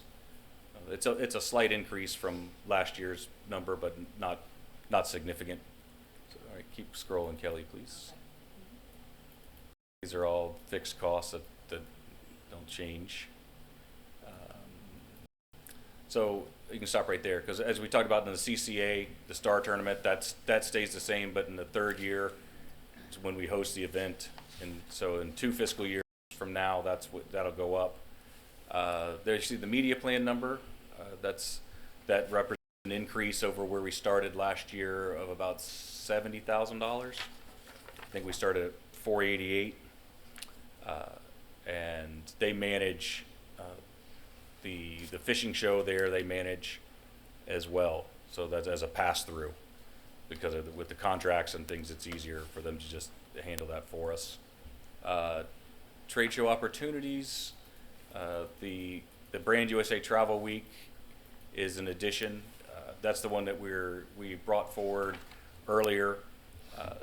That's the Miles Partnership runs, and that's the one that was going to happen if we're selected at the end of this fiscal year. So we added that in, and they also do one in the UK. This year it was right in front of the World Travel Market, so we have the flexibility to do one or the other. There's the Outdoor Adventure Show in Atlanta. That's what a large-scale consumer show. And then a couple more of those. There's a sales missions that match up with the travel. Discover Crystal Magazine should be highlighted. That's down because we're going to do that in-house this year instead of having the company do it for us. And let's see, these are all fixed cost. Those represent a little bit of an increase in terms of our membership to be in Destination International and the U.S. Travel Association, but not significant. And then there's a couple of those education things. So right now it's at, that all cut up is 175 and change, 1.75 and change. I think we're doing well enough that I'm going to, as I put in the memo, I think we can. I think there's another $100,000 available to us to add, and it would go right into the marketing line.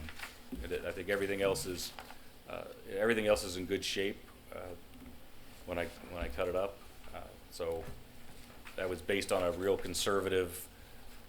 Don't quote me on that number that I got from the budget office when I put this together. So I'll have those meetings will be coming up where we'll add, and I think that that's available. So Can I that's ask a question? Sure. Yes. John, how are we doing on staffing? Like, are you happy with the staff, or our Yeah. rates for the employees that we're paying them? Is everything? I mean, are you happy with that?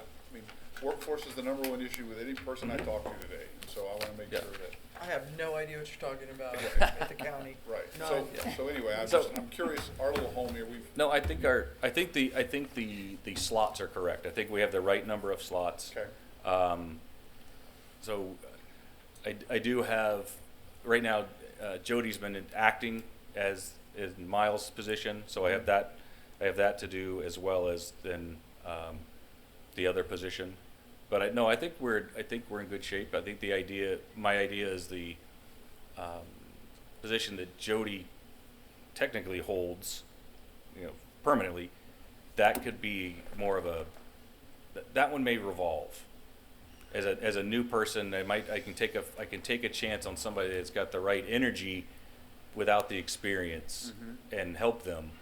And then, you know, like I said, I always say, if I do my job right, somebody else plucks them and they go to a bigger and better thing. That happens. He's already said library, so I'm gonna say that John is grooming people for our communications department.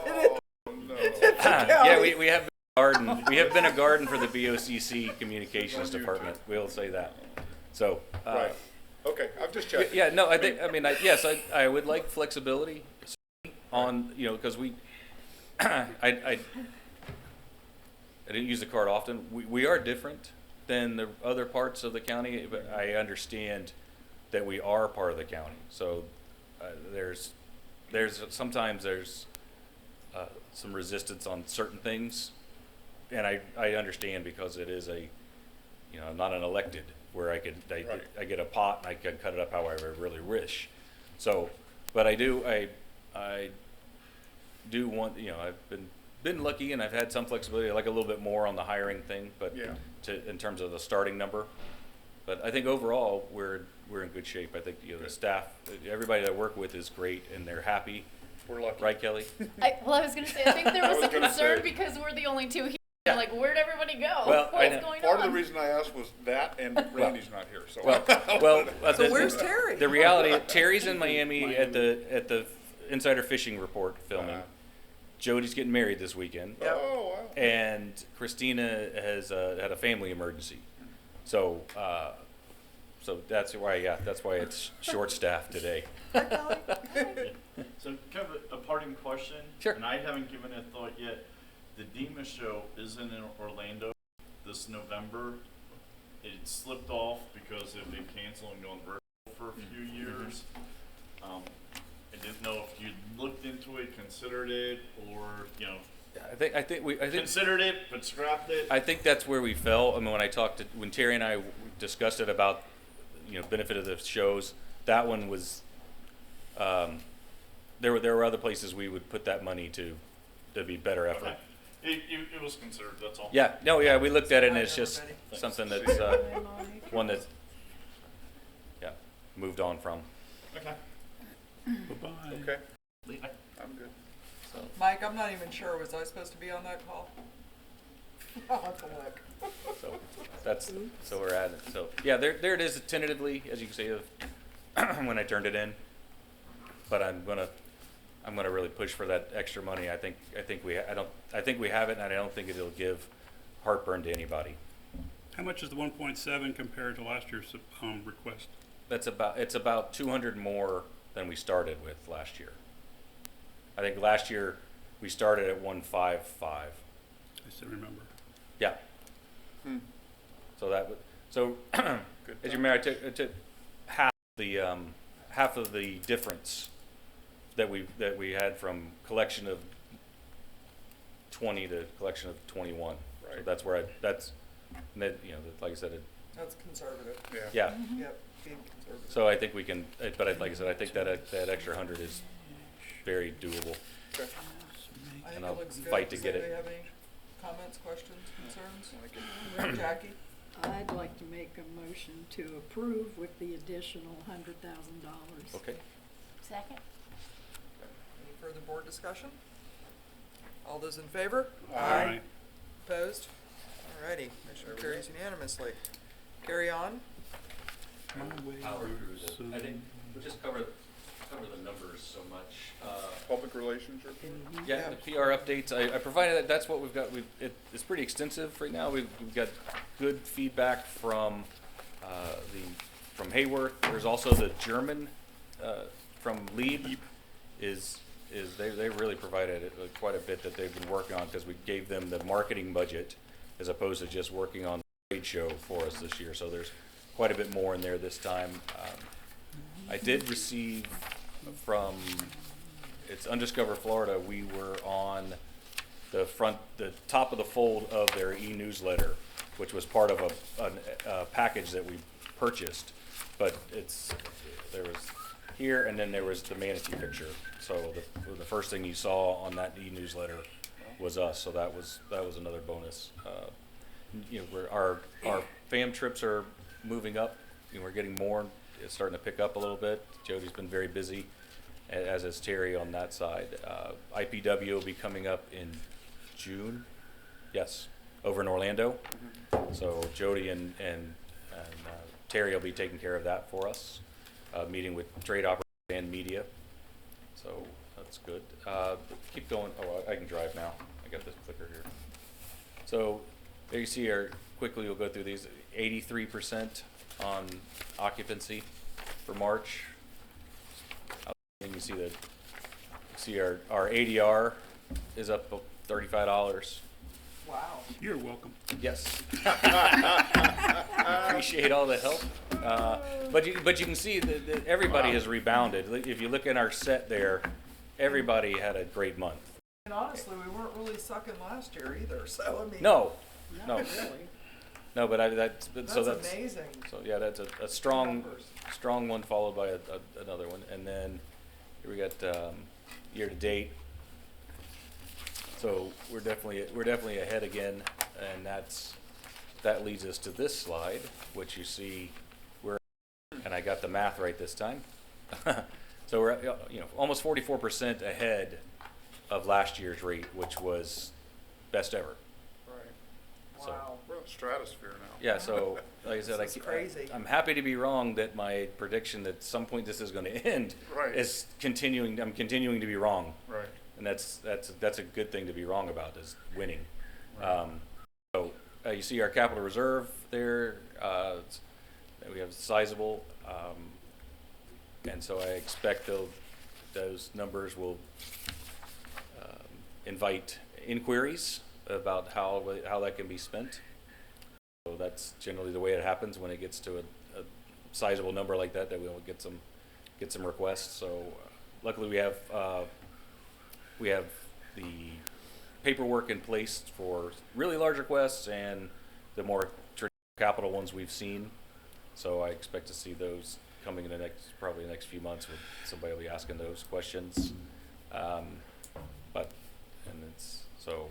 In the essence of time, I have all the other backup there from our media that's been doing great, and so. My sort of spidey sense on the future on this is we have a limited natural resources here, right? And when I'm out on a boat in Crystal River and whatnot, it feels to me like, yes, we have more capacity, but at some point we're going to be reducing a lot of the benefits of that, of enjoying our place. Yeah. And so the prices are just going to keep going up. Yeah. Which provides plenty of revenue protection for those who are running those tours and hotels and whatnot. So I'm optimistic, and realistic, but that some of the issues from last year won't be quite as heavy because there'll be more opportunities. Some of those parks were closed that pushed people our way. They'll be open. So I'm realistic that there's still going to be a lot of people, but I'm optimistic it won't be as bad. And we still have plenty of room in a lot of our other activities. Yes, to yes, expand, but bicycling and the east side waters and whatnot. Right. So like I said, I'm always optimistic. I'm always hopeful, but I also have some realism that we're still going to have some issues that we're still going to have to deal with. But I think I'm thinking that it's going to be improved. So, but that's like I said, you have all the media reports. So. Anything else on your No. E? So go to the Madam Zell's. Anything going on? Yes. Crystal River? Yes. Yes, there is. Anything to report? No. Jackie? Well, we're rolling. We're making changes over on the east side. Changed the format for Cooter Fest, and just a lot of good stuff happening. The depot is getting ready to actually have our first client and open in time for the July 3rd is their goal. So That's the game place, the game and cafe thing. Yep. Nice. Yep. Good- So good job. we're on the move too. And it's like you just look around collectively between the two cities and the county. We're like people are looking at us going, they're doing something there. So we are back in the 70s. I digress a little. When I worked for Walt Connors, the late great Connors, clerk of the court, he coined the phrase Citrus County, Florida's little giant.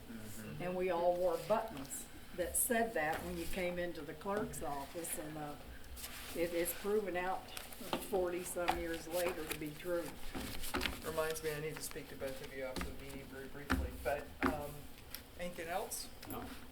I have one tiny thing. Moby Mat opened at Port Island Gulf Beach on Monday. It's pretty clear that we need a little more concrete to push that further out so they can get down to the water's edge.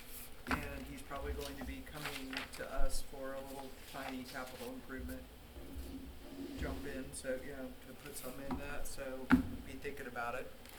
If that's something that I should encourage him to do or not. Okay. Because it was amazing how many folks in wheelchairs showed up, and some of them were from out of county. Really? Cool. That's awesome.